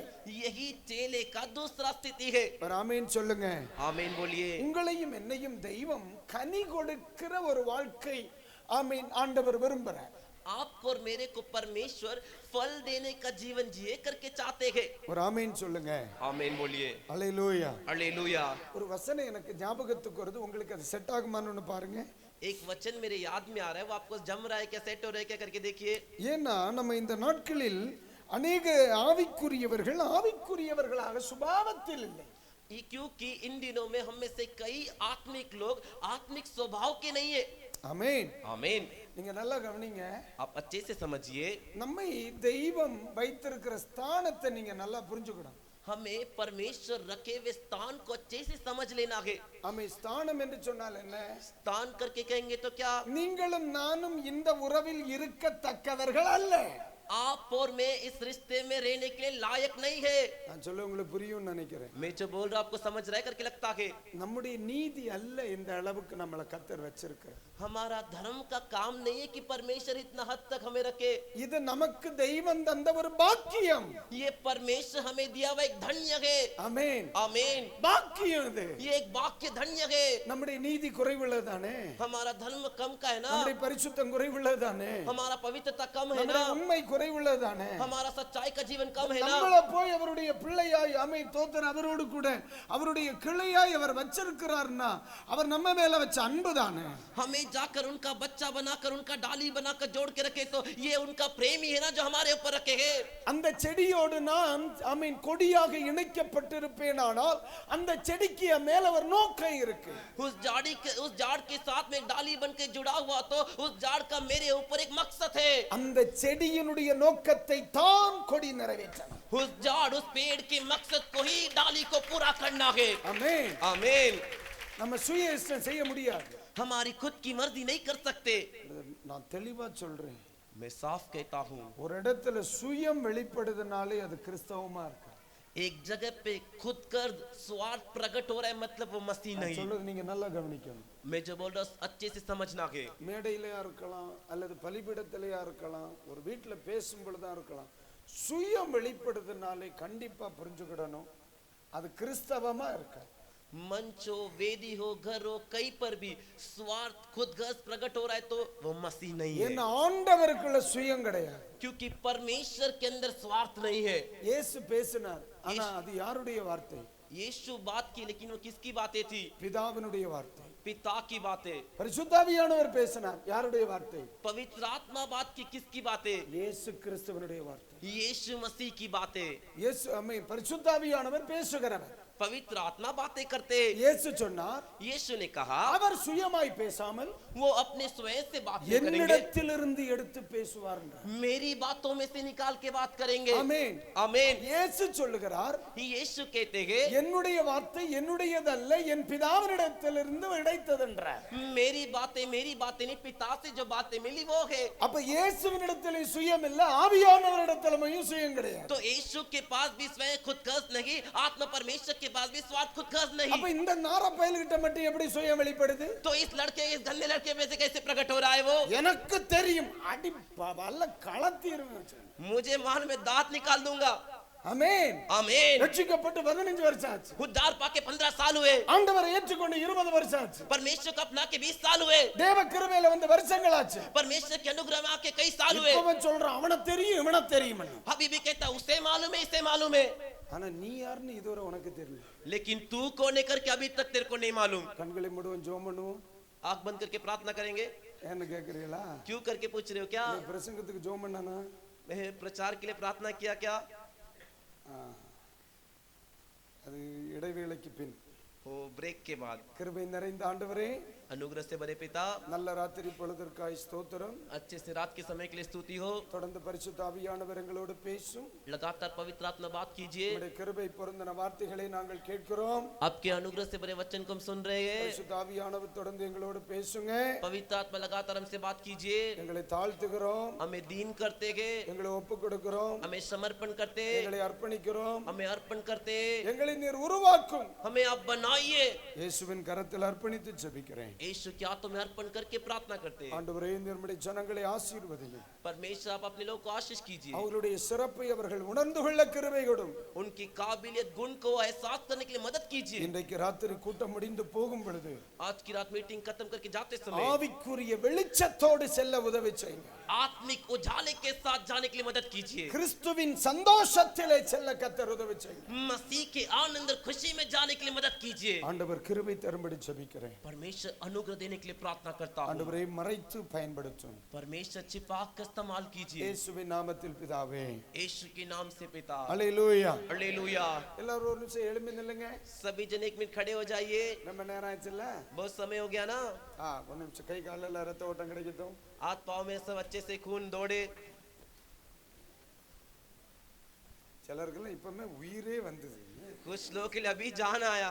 கொஞ்ச நேரம் நம்ம நின்னுகிட்டே பிரசங்க கேட்கலாம்ல थोड़ा समय हम खड़े பாட்டு பாடுறதுக்கு வாச்சதே ஆனா என்ன இல்ல நேரம் இல்ல பார்த்துக்கிட்டு गीत गाने की इच्छा है लेकिन समय नहीं है। என் நேரத்தை பாதிய வேற இவன் வேற வஞ்சிக்கிறானா इनके आधे समय को तो मैं ले लेता हूँ அதனால நமக்கு பேசுறதுக்கு நேரமே இல்ல इसलिए बोलने के लिए समय नहीं है। வேற வழி இல்லையே நம்ம பிள்ளைகளுக்கு புரியணும்ல और रास्ता ने हमारे बच्चों को समझना है ना। ஆமென் आमीन। ஹalleluya हालेलुया। ஹalleluya हालेलुया। யாரும் அறியாத என்னை நன்றாய் அறிந்து தேடி வந்த நல்ல நேசரே யாரும் அறியாத என்னை நன்றாய் அறிந்து தேடி வந்த நல்ல நேசரே உம்மழகான கண்கள் என்னை முடிந்ததென்று நினைத்தனா அழகான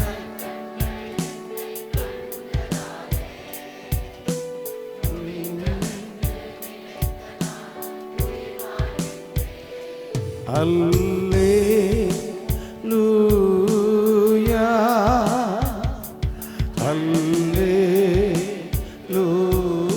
அல்லேலூயா சொல்லுங்க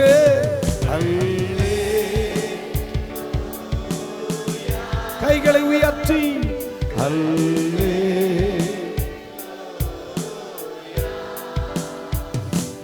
தீருப்பா நம்பி வந்தே கிருபை நீரை இயேசுவே தமதன்பை கண் அடைந்தே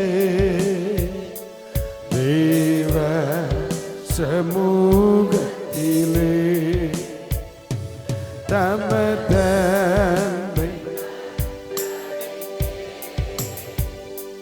தேவ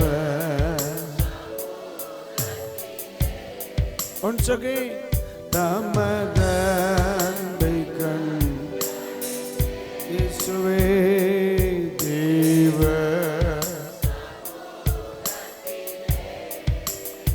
அல்லேலூயா हालेलुया। அல்லேலூயா हालेलुया। அப்போ முதல் நிலை என்பது உறவை காண்பிக்கிறது तो पहला स्थिति जो है रिश्ते को बताता है। இரண்டாம் நிலை இயேசு கிறிஸ்துவை நம் மூலமாய் வெளிப்படும் நிலை கனி கொடுக்கின்ற நிலையை காண்பிக்கிறது दूसरा स्थिति हमारे द्वारा यीशु को प्रकट करने का फल देने की स्थिति को बताता है। தேவனுடைய பிள்ளைகளுக்கு கேட்கிறேன் परमेश्वर के बच्चों से पूछता हूँ, ஒருவன் இயேசுவோடு சரியான உறவில் இருப்பான் என்றால் एक व्यक्ति यीशु के साथ सही रिश्ते में है तो அவனுடைய பேச்சில் கிறிஸ்துவை பார்க்க முடியும் उसकी बातों में मसीह को देख सकते हो, அவனுடைய சிந்தனையில் கிறிஸ்துவை பார்க்க முடியும் उसके विचारों में मसीह को देख सकते அவனுடைய हो, விருப்பு வெறுப்பில் கிறிஸ்துவை பார்க்க முடியும் उसकी चाहत और नफरत में यीशु मसीह को இந்த देख सकते हो। சமுதாயம் நம்மில் இயேசுவை பார்க்கும் ये समाज हम में यीशु को देखेगा। அதான் உண்மை वही ஆமென் आमीन। இந்த இடத்துல இயேசு இருந்திருந்தா இப்படி பேசி இருப்பார் इस जगह पर यीशु रहे होते तो ऐसे बात किए होते क्या? இதுதான் கிறிஸ்தவ வாழ்க்கையினுடைய இரண்டாம் நிலை यही मसीह जीवन का दूसरी स्थिति। ஒரு மனிதன் சீஷன் என்று அழைக்கப்படுவது விளையாட்டு அல்ல एक मनुष्य चेला करके बुलाया जाता हुआ खेल नहीं। ஆமென் आमीन। அப்ப பாஸ்டர் ஞானஸ்நானம் எடுத்தாச்சுல்ல तो पास्टर बपतिस्मा ले लिए ना। சீஷன் ஆனவனுக்கு தான் ஞானஸ்நானம் கொடுக்கணும் जो चेला बनता है उसी को बपतिस्मा देना है। இன்னைக்கு பலரும் ஞானஸ்நானம் கொடுத்து சீசராக்கிட்டு இருக்கிறாங்க आज कई लोग बपतिस्मा देकर बाद में चेला बना रहे। கிறிஸ்தவன் ஆமென் பலனற்று போகிறதுக்கு ரகசியமே தான். मसीह बलहीन होने का कारण ही यही है। அப்ப சபைக்கு வந்துட்டியா? कलीसिया में आ गया क्या? அப்பறல ஞானஸ்நானம் எடுத்துரு. ठीक है, बपतिस्मा ले ले। எதுக்கு? किसके लिए? சீசனா இருக்கணும்ல. चेला बनना है ना। சீசன் ஆனவனுக்கு தான் ஞானஸ்நானம் கொடுக்கணும். चेला बनने के बाद ही बपतिस्मा देना है। தெய்வீக உறவுக்குள் வந்தவனுக்கு தான் ஞானஸ்நானம் கொடுக்கணும். परमेश्वर के रिश्ते में आने के बाद ही बपतिस्मा देना है। சபையோடு உள்ள உறவு, कलीसिया के साथ का रिश्ता, ஆமென் ஆமென் கிறிஸ்துவோடு கூடிய உறவு, मसीह के साथ का रिश्ता, பிதாவோடு கூடிய உறவு, पिता के साथ का रिश्ता சரியா வந்த பிறகு அவனுக்கு ஞானஸ்நானம் கொடுக்கணும். सही होने के बाद उसको बपतिस्मा देना है। ஆமென் आमीन। இரண்டாவதாக दूसरा, கிறிஸ்துவின் சுபாவங்கள் அவனில் வெளிப்பட ஆரம்பிக்கும். मसीह का स्वभाव उससे प्रकट होगा। கைகளை உயர்த்தி ஒரு ஆமென் சொல்லுங்க. हाथ उठाकर एक आमीन சத்தமா बोलिए। சொல்லுங்க அல்லேலூயா. जोर से बोलिए हालेलुया। இன்னைக்கு ராத்திரி ஆண்டவரை பார்த்து சொல்லணும், ஆண்டவரே आज की रात परमेश्वर को देख करके ने परमेश्वर, நீர் இந்த உலகத்தில் வாழ்ந்தது போல எனக்கு வாழ நீர் உதவி செய்யுங்க. आप जैसे धरती पर जीवन बिताए वैसे मेरे को जीने के लिए मदद कीजिए। இந்த வார்த்தையை நீங்க எல்லாரும் சொல்லணும். इस बात को आप सबको बोलना है। Praise the Lord. Praise the Lord. ஒரு வார்த்தை ஜெபம் பண்ணுவோமா? இந்த 20வது நாள் ராத்திரியில एक बात हम प्रार्थना करेंगे क्या? 20वें दिन के प्रार्थना की रात में உங்க வலது கரத்தை உயர்த்துங்க. अपनी दाहिनी हाथ को ऊपर उठाइए। இயேசுப்பா, यीशु पिता, நீர் இந்த உலகத்துல வாழ்ந்தது போல, आप इस धरती पर जैसे जिए थे, நீங்க இந்த உலகத்துல வாழ்ந்தது போல आप इस दुनिया में जैसे जिए थे, இந்த உலகத்தில் நான் வாழ इस दुनिया में मैं जीने के लिए எனக்கு நீங்க உதவி செய்யுங்க. मेरे लिए आप मदद कीजिए। எனக்கு நீங்க உதவி செய்யுங்க. मेरे लिए आप मदद कीजिए। எனக்கு நீங்க உதவி செய்யுங்க. मेरे लिए आप मदद कीजिए। உம்மிடத்தில் இருக்கிற அந்த திவ்ய சுபாவங்கள் आप में का ईश्वरीय स्वभाव என்னிலிருந்து வெளிப்படணும். मुझसे प्रकट होने के लिए, உம்முடைய விருப்பங்கள் என்னிலிருந்து வெளிப்படணும். आपकी चाहत मुझसे प्रकट होने के लिए, உம்முடைய சித்தம் என்னிலிருந்து வெளிப்படணும். आपकी मर्जी मुझसे प्रकट होने के लिए ஆண்டவரே, परमेश्वर, இந்த நாள் முதல் आज के दिन से ஜனங்கள் என்னில் கிறிஸ்துவை பார்க்கணும். ஆண்டவரே, लोग मुझ में मसीह को देखना चाहिए। ஆமென். आमीन। ஆண்டவர் கிருபை தாருங்க. परमेश्वर अनुग्रह दीजिए। இயேசுவின் நாமத்தில் பிதாவே, यीशु के नाम से पिता। ஒரு ஆமென் சொல்லுங்க. आमीन बोलिए। அல்லேலூயா, हालेलुया, அல்லேலூயா. हालेलुया। இப்ப நீங்க கவனிங்க, अब यहाँ ध्यान दीजिए, இது இரண்டாவது நிலை, சீஷத்துவத்தின் இரண்டாவது அனுபவம். ये चेले के इसमें दूसरा स्थिति, दूसरा अनुभव। சரி, உட்காருங்களே. ठीक है, बैठ जाइए। கர்த்தர் உங்களுக்கு உதவி செய்யட்டும். आप परमेश्वर आपकी मदद करे। ஆமென். காலையில ஆராதனை முடிச்சிட்டு सुबह आराधना खत्म இல்ல कर வந்தப்போ ஒரு தம்பி சொல்லிச்சு, பாஸ்டர் சீஷத்துவம் என்றால் கனி கொடுக்கறதுனால சீஷர்கள் தானே அப்படின்னு கேட்டான். यहाँ पर एक भाई आकर कहे कि पास्टर फल देना मतलब चेले की, तो चेले की स्थिति तो है। அப்ப அவட்ட சொன்னேன், இப்பதான் ஆரம்பிச்சிருக்கேம்மா, அது பிறகு வரும்னே. तो मैंने उससे कहा अभी शुरू हुआ है, बाद में वो आएगा। அப்ப முதல் நிலை சீஷத்துவம் என்றால் ஆமீன் சரியான உறவு.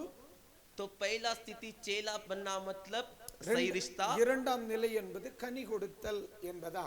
दूसरा स्थिति मतलब फल देना। ஒரு ஆமீன் சொல்லுங்க. एक आमीन बोलिए। அல்லேலூயா. हालेलुया।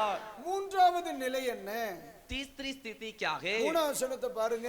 तीसरे वचन को देखिए। ஆமீன் ஸ்தோத்திரம். ஆமீன். அதுதான் மூணாவது வசனத்துல तीसरे वचन में, ஆமீன் இப்பொழுதே சுத்தமாய் இருக்கிறீர்கள். अभी तुम शुद्ध हो।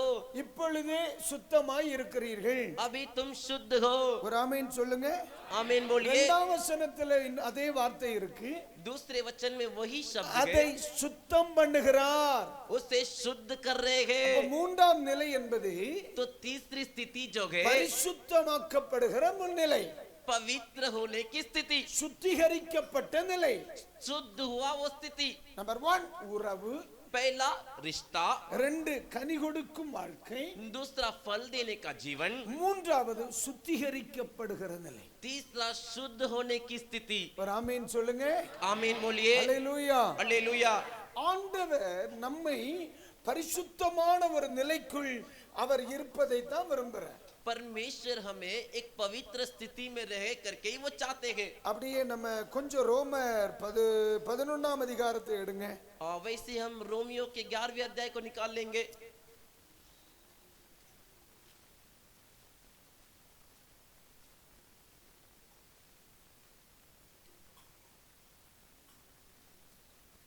பதினாறாம் வசனத்தை பாருங்க. 16 பாருங்க. 16वें वचन को देखिए। வேரானது பரிசுத்தமாய் இருந்தால் अगर जड़ जो है पवित्र है तो கிளைகளும் பரிசுத்தமாய் இருக்கும். डालियां भी पवित्र रहेगी. இந்த வார்த்தை நீங்க இது இன்னொரு கான்செப்ட். இப்ப நம்ம பேசிட்டு இருக்கிற மாதிரியே இன்னொரு கோணம் அது ரட்சிக்கப்பட்டு உள்ளே வருகின்ற நிலைக்கு சொல்லப்படுவது. ये जो है दूसरा ही कॉन्सेप्ट है, दूसरा ही क्षेत्र का जो उद्धार पाकर आते तब बताई जाने वाली बात है. வேர் பரிசுத்தமாய் இருந்தா கிளை பரிசுத்தமா இருக்கும். अगर जड़ पवित्र है तो उसकी डाली भी पवित्र रहेगी. வேர் பரிசுத்தமா இருந்தா செடி பரிசுத்தமா இருக்கும். अगर जड़ पवित्र है तो वो पेड़ जो झाड़ है वो भी पवित्र रहेगा. செடி பரிசுத்தமா இருந்தா கிளையும் பரிசுத்தமா இருக்கும். अगर झाड़ पवित्र है तो डाली भी पवित्र रहेगी. வேருக்குள் உண்மை இருந்தா செடியிலேயும் உண்மை இருக்கும். अगर जड़ में सच्चाई है तो पेड़ पौधे में भी सच्चाई रहेगी. செடியில உண்மை இருந்தா கிளையிலேயும் உண்மை இருக்கும். उस पेड़ में उस झाड़ में सच्चाई है तो डाली में भी सच्चाई रहेगी. நம்ம இயேசு கிறிஸ்துவை பாருங்க, அவரில் பழுதொன்றுமில்லை. हमारे यीशु को देखिए, उनमें कोई दोष नहीं. எந்த கேடுமில்லாத ஒரு செடியிலேயாக்க நான் இணைக்கப்பட்டிருக்கிறேன். कोई भी बुराई नहीं, ऐसी झाड़ में मैं जुड़ा हूं. ஆமென் आमीन. அப்படிப்பட்ட செடியோடு இணைக்கப்பட்ட என்னில் ஆண்டவர் எதிர்பார்க்கிறது பழுதில்லாத ஒரு வாழ்க்கை. वैसे झाड़ के साथ जुड़ा हुआ मुझसे परमेश्वर उम्मीद करते एक भी दोष नहीं, ऐसा जीवन. ஆமென் आमीन. மூன்றாம் நிலை, நம்மில் இருக்கிற கேடுபாடுகள் எல்லாம் மாற்றி என் நேசனை பரிசுத்தமாக்குகிறார். तीसरा स्थिति, हमारे अंदर जो भी बुराई गंदगी है उसे हटाकर यीशु के जैसा पवित्र करना. எல்லாரும் வலது கரத்தை உயர்த்தி ஆண்டவரை பார்த்து சொல்லுங்க. सभी जन दाहिने हाथ को उठाकर परमेश्वर को देखकर बोलिए, ஆண்டவரே, परमेश्वर நீர் விரும்புகிற அளவிற்கு என்னை பரிசுத்தப்படுத்து. आप चाहने जैसा मुझे पवित्र कीजिए.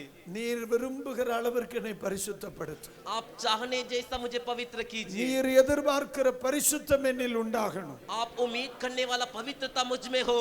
ஆமென். आमीन. உதவி செய்யுங்க. ஹalleluya. मदद कीजिए. हालेलुया. ஆமென். आमीन. ஆமென். நல்லா கவனிங்க. இப்போ நம்ம சபைகளில் பேசும் பொழுது अच्छे से ध्यान दीजिए. अब कलीसिया में बात करते समय இரண்டு கூட்டம் இருக்கு. ஒன்று பரிசுத்தம் இல்லாத கூட்டம், இன்னொன்று பரிசுத்தம் உள்ள கூட்டம் இருக்குன்னு வைங்க. एक पवित्र झुंड है और एक झुंड है जो पवित्र नहीं है करके रख लीजिए. நம்ம இப்ப எல்லாரையும் பார்த்து சொல்லுவோம், எல்லாரும் கேளுங்க, ஆண்டவரே என்னை பரிசுத்தமாக்கும். अभी हम सभी को देखकर कहते हैं कि पूछिए परमेश्वर हमें पवित्र कीजिए कर कर. ஆமென். பைபிள் சொல்லுது எல்லாரும் பாவம் செய்து தேவ மகிமை இழந்து போனார்கள். அப்படித்தான் இருக்கு.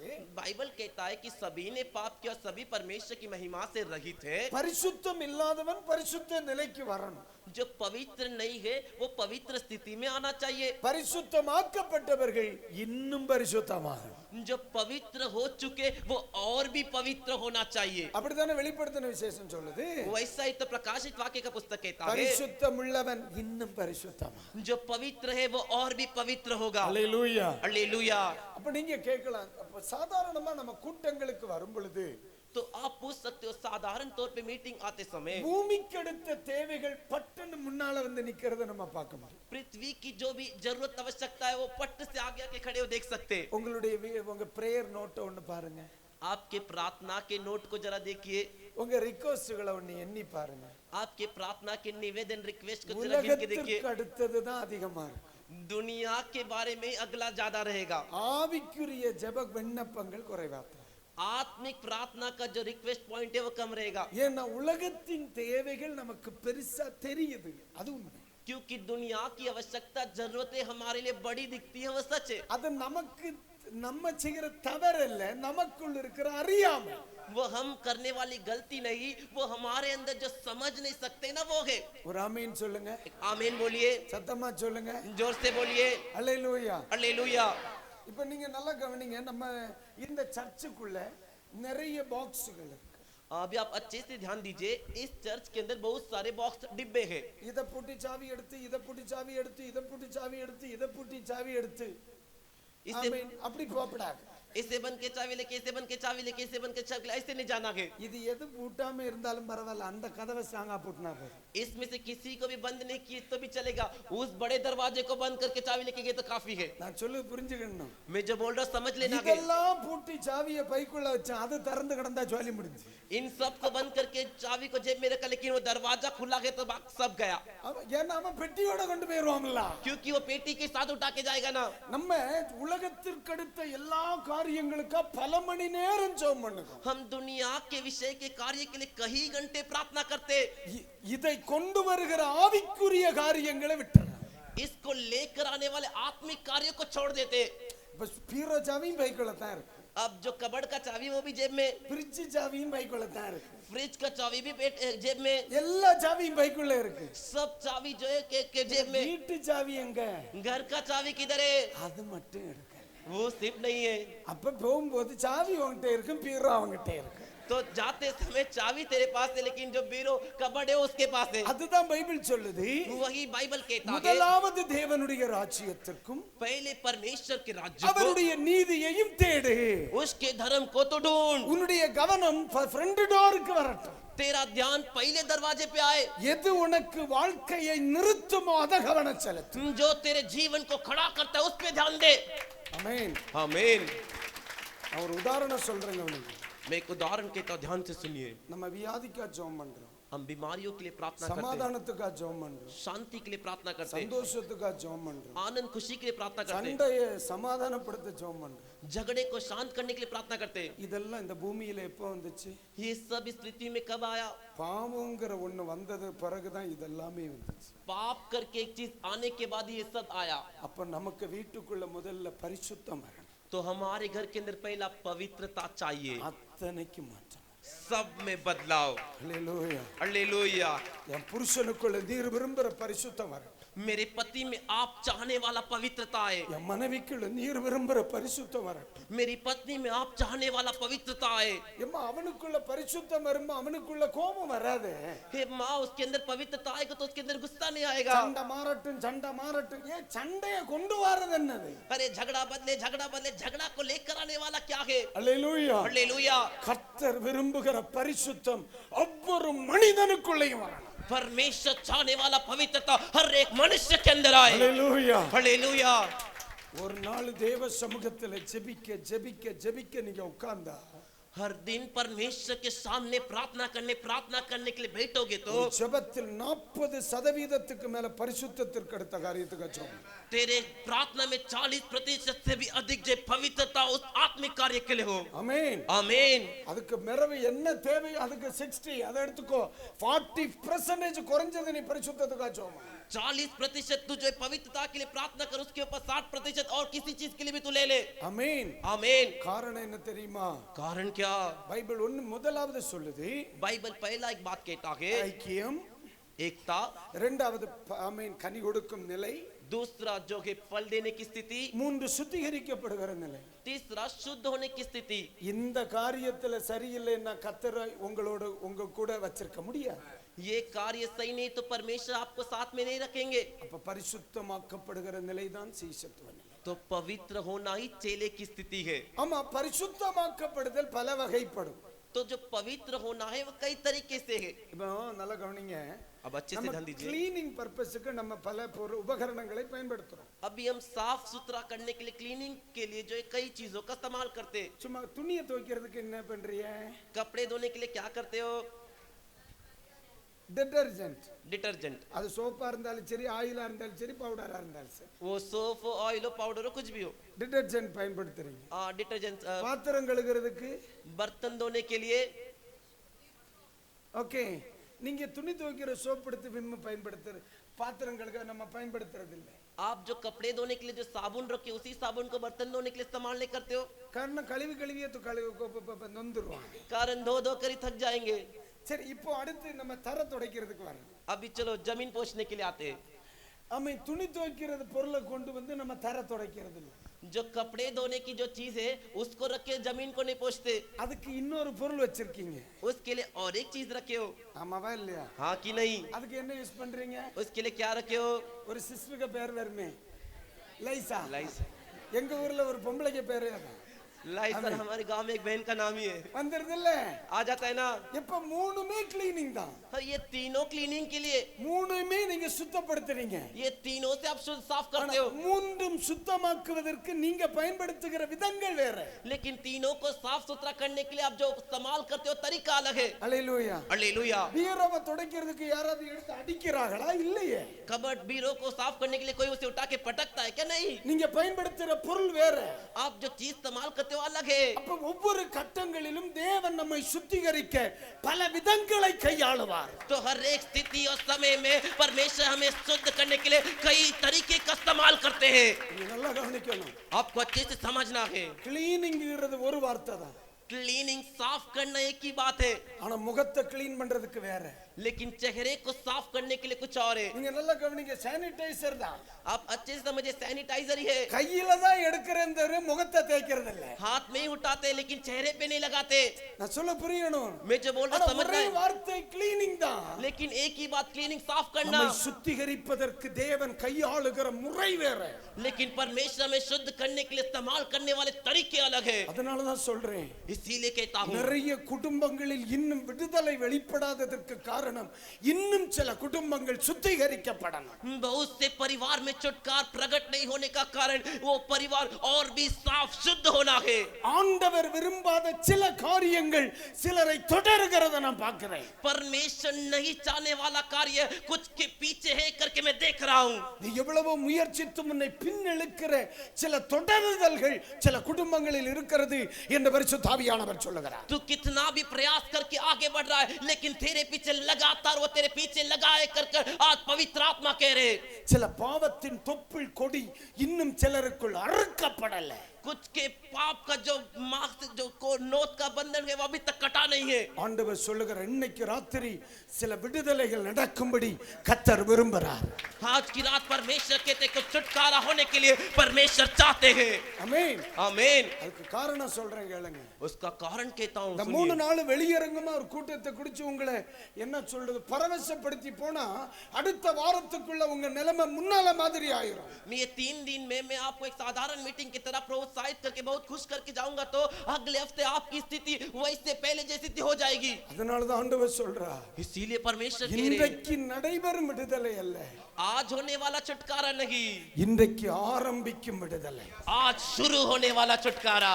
ஆமென். आमीन। ஆமென். आमीन। இந்த 3 நாட்கள் இந்த 21 நாட்கள் ஜெபம் முடியும்போ ये 21 दिन का प्रार्थना जब समाप्त होगा சில நன்மைகளுக்கு துவக்கம் குறிக்கப்படும். कुछ भलाई की शुरुआत होगी, சில பயணங்களுக்கு துவக்கம் குறிக்கப்படும். कुछ यात्राओं की शुरुआत होगी, சில ஆசீர்வாதங்களுக்கு துவக்கம் குறிக்கப்படும். कुछ आशीर्वाद की शुरुआत होगी। Glory to God. Glory to God। Glory to God. परमेश्वर की महिमा हो। Hallelujah. हालेलुया। நீங்கள் எதிர்பார்க்கிற अनेक காரியங்களில் வெளியரங்கமாயும் மறைமுகமாயும் மாற்றம் உண்டாவதை காண ஆரம்பிப்பீர்கள். आप उम्मीद करने वाले कई कार्य में बाहरी रूप से और गुप्त रीति से बदलाव को देखोगे। ஆமென் சொல்லுங்க. आमीन बोलिए। ஆமென் சொல்லுங்க. आमीन बोलिए। ஆமென். आमीन। கர்த்தர் சொல்லுகிறார், சிலரை பாரப்படுத்துகிற சில சுமைகள், ஆமென், சில சுமைகள் நுகமாய் இருக்கு, அதை இன்னைக்கு ராத்திரி நான் இறக்குவேன்னு சொன்னார். परमेश्वर कह रहे कुछ को बोझ करने वाला, कुछ को बार के समान बोझ करने वाला उनके लिए जुआ बन करे, उससे मैं आज उठाता हूं कर कर। ஆமென். आमीन। ஹல்லேலூயா. हालेलुया। பக்கத்தில் இருக்கிறவங்கள பார்த்து சொல்லுங்க, மாற்றங்களை பார்ப்பீர்கள். बदलाव को देखोगे। Hallelujah. Hallelujah. Praise the Lord. Praise the Lord. Amen. आमीन। ஆண்டவர் கிருபை தருவாராக. परमेश्वर अनुग्रह दे। ஆவியானவர் கிருபை தருவாராக. आत्मा परमेश्वर अनुग्रह दे। அப்போ நம்மை முதல் நிலை, ஆமென், ஸ்தோத்திரம், உறவு என்ற நிலை. तो पहला स्थिति हमारा रिश्ता करके 2 स्थिति, பலன் கொடுக்கின்ற கனி கொடுக்கின்ற நிலை. दूसरा फल देने वाला स्थिति, 3வது நிலை, तीसरा स्थिति ஆமென், சுத்திகரிக்கப்படுகிற நிலை. शुद्ध होने की स्थिति। இப்ப நீங்க நல்லா கவனிங்க. अब अच्छे से ध्यान दीजिए, ஆண்டவர் நம்மை சுத்திகரிக்கும்படி பயன்படுத்துகிற உபகரணங்கள் என்ன? परमेश्वर हमें शुद्ध करने के लिए इस्तेमाल करने वाली चीजें उपकरण क्या है? ஆமென். आमीन। நல்லா கவனிக்கணும். अच्छे से समझना உங்க है। கையில நீங்க ஒரு கிரீஸ் இருக்குன்னு வைங்க. आपके हाथ में ग्रीस से करके रख लीजिए।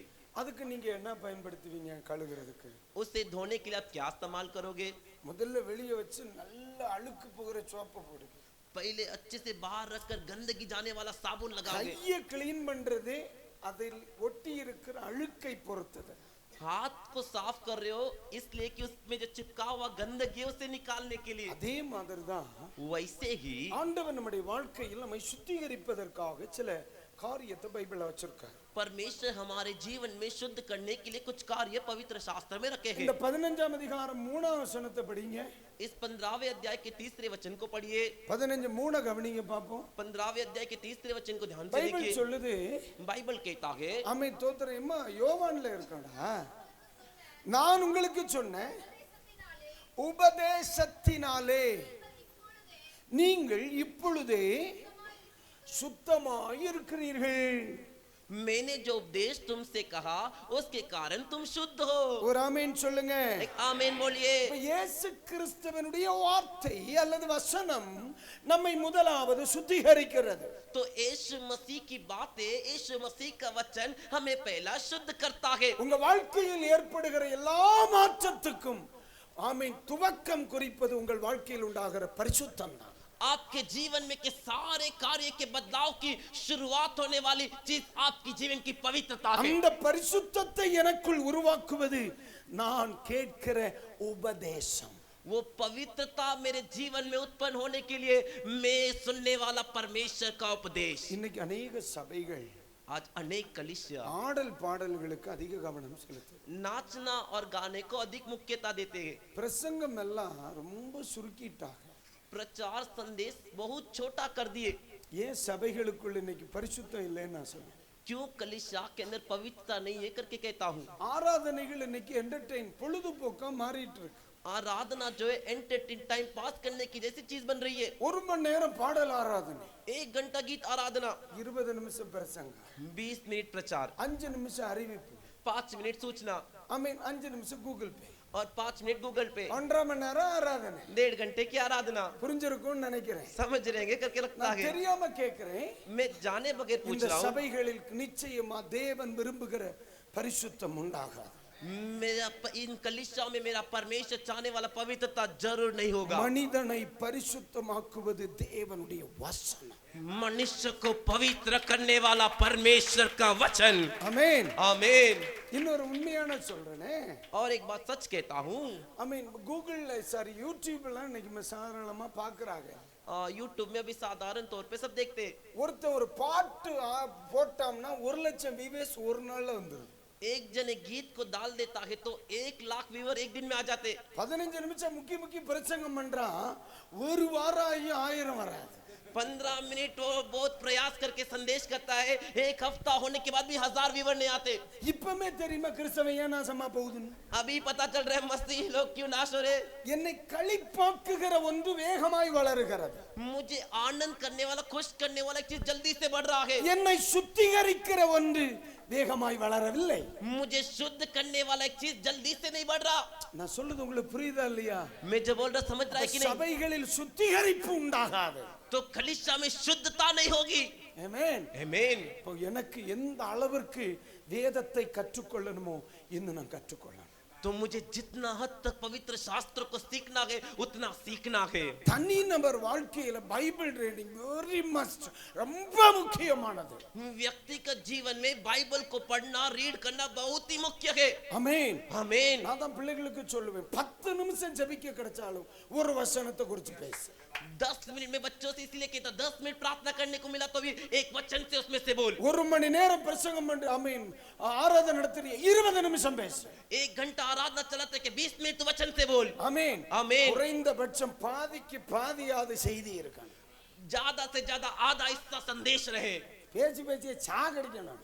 बोल बोल कर ही मार डालना है। அல்லேலூயா. हालेलुया। அல்லேலூயா. हालेलुया। சொல்ல பாஸ் அவ்வளவு நேரமெல்லாம் எங்க ஜனங்கள் இருக்க மாட்டாங்க. कुछ लोग कहते पास्टर उतना समय तक हमारे लोग नहीं बैठेंगे। இருக்க வைக்கணும் அவனை. अरे उसको बैठने के लिए रखना है। இல்லைன்னா அவன் பிராண்டி ஷாப்ல போய் இருப்பான். नहीं तो जाके वो शराब की दुकान में खड़ा रहेगा। ஒரு மணி நேரம் செய்திக்கு முன்னால இருக்காதவன் கண்டிப்பா விபச்சாரி வீட்ல இருப்பான். अरे 1 घंटा जो संदेश के लिए रुकता नहीं वो निश्चय जाके व्यभिचार के घर पे बैठेगा। அவன் விபச்சாரி வீட்ல இருக்காம இருக்கணும்னா அவன் சபையில வசனத்துக்கு முன்ன இருக்கணும். वो व्यभिचार करने वाले के घर पे नहीं बैठना है तो जरूर है कि उसे कलीसिया के अंदर बैठना है। ஆமென். आमीन।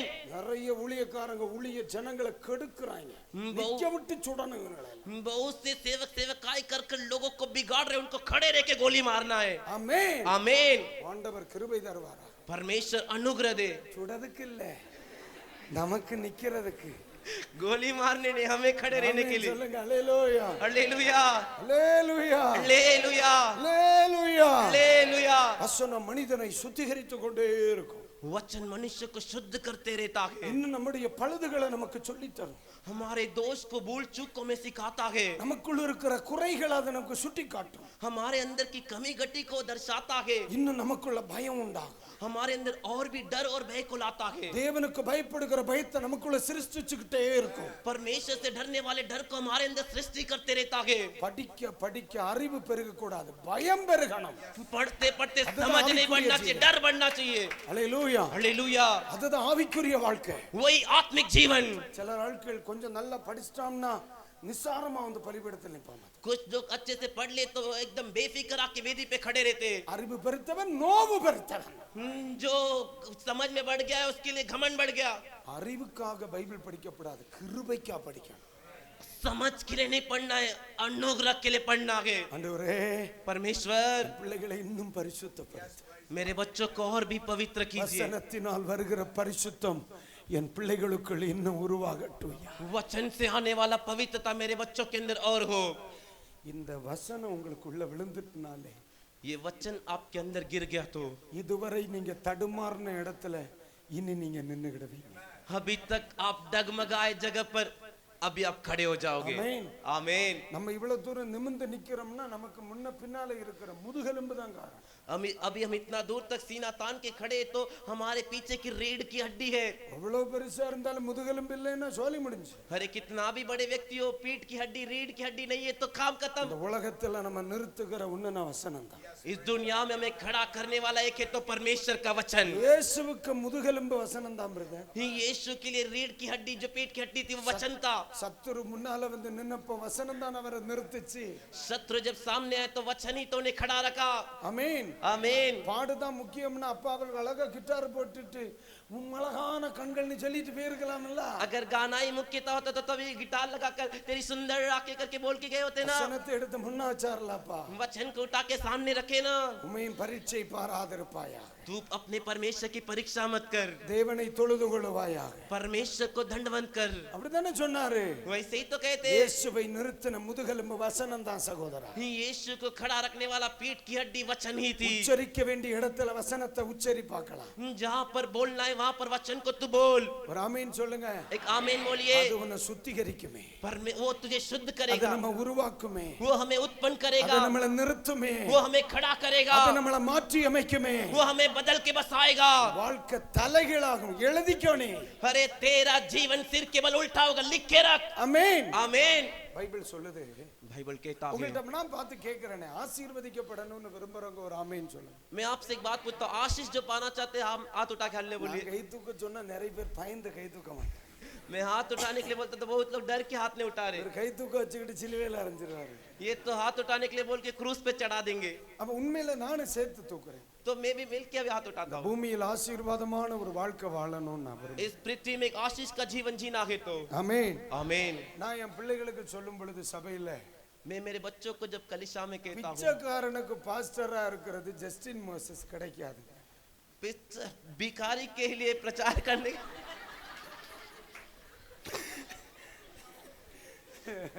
सॉरी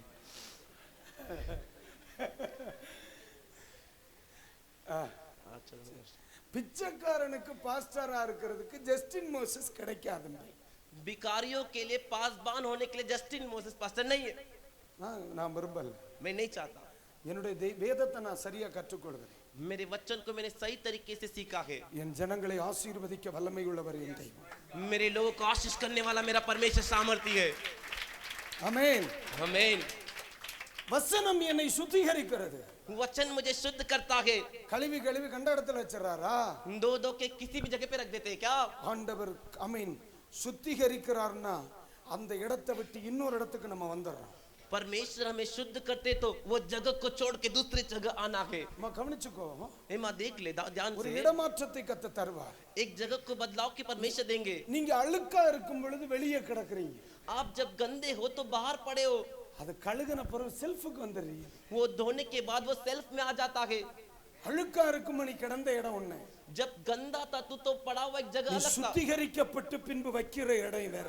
तू शुद्ध होने के बाद रखा हुआ जगह किधर है? ஒரு இடமாற்றம் வந்துருது இல்ல, एक जगह में परिवर्तन आता है ना। வசனம் உன்னை சுத்திகரிக்கும். वचन तुझे शुद्ध करेगा। எந்த மனிதனுக்குள் சுத்திகரிப்பு உண்டாகுமோ, जिस मनुष्य के अंदर शुद्धकरण होता है, அநேகர் விரும்புகிற இடத்தில் அவனை கொண்டு அமர வைப்பார். अनेक चाहने वाले स्थान पे वो लेके जाके बिठाएंगे। இந்த இடத்தில் இருக்கிற சில பிள்ளைகளை इस जगह पर बैठे कुछ बच्चों को மகிமையான சில இடத்துல வைக்கணும்னு கர்த்தர் நினைச்சிருக்கார். महिमा के कुछ जगह पर रखने के लिए परमेश्वर चाहे है। தீர்க்க தரிசனமா சொல்றேன், भविष्यवाणी कह रहा हूँ। ஆவியானவர் தீர்க்க தரிசனமா சொல்றார். आत्मा परमेश्वर भविष्यवाणी कह रहे हैं। மகிமையான சில இடங்களிலே महिमा के कुछ जगह पर பிள்ளைகளை கொண்டு வைப்பேன் நான். मेरे बच्चों को लेके जाके रखूंगा।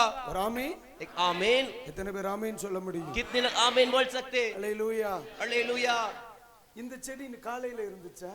ये झाड़ सुबह था क्या? नहीं, நான் காலையில வந்து இதுல என் கால் மடக்கி எடுத்து உட்கார்ந்தேன். मैं सुबह यहाँ पर आकर मेरे पाँव को मोड़ के बैठ गया। இப்போ வந்து உட்கார்ந்து பார்த்தேன், கொஞ்சம் என்ன சொல்லுது சில வார்த்தை இவனுக்கு புரியாத தமிழ் வார்த்தை, எனக்கு வசதியா இல்ல. अभी मैं शाम का है तो मेरे को जमा नहीं।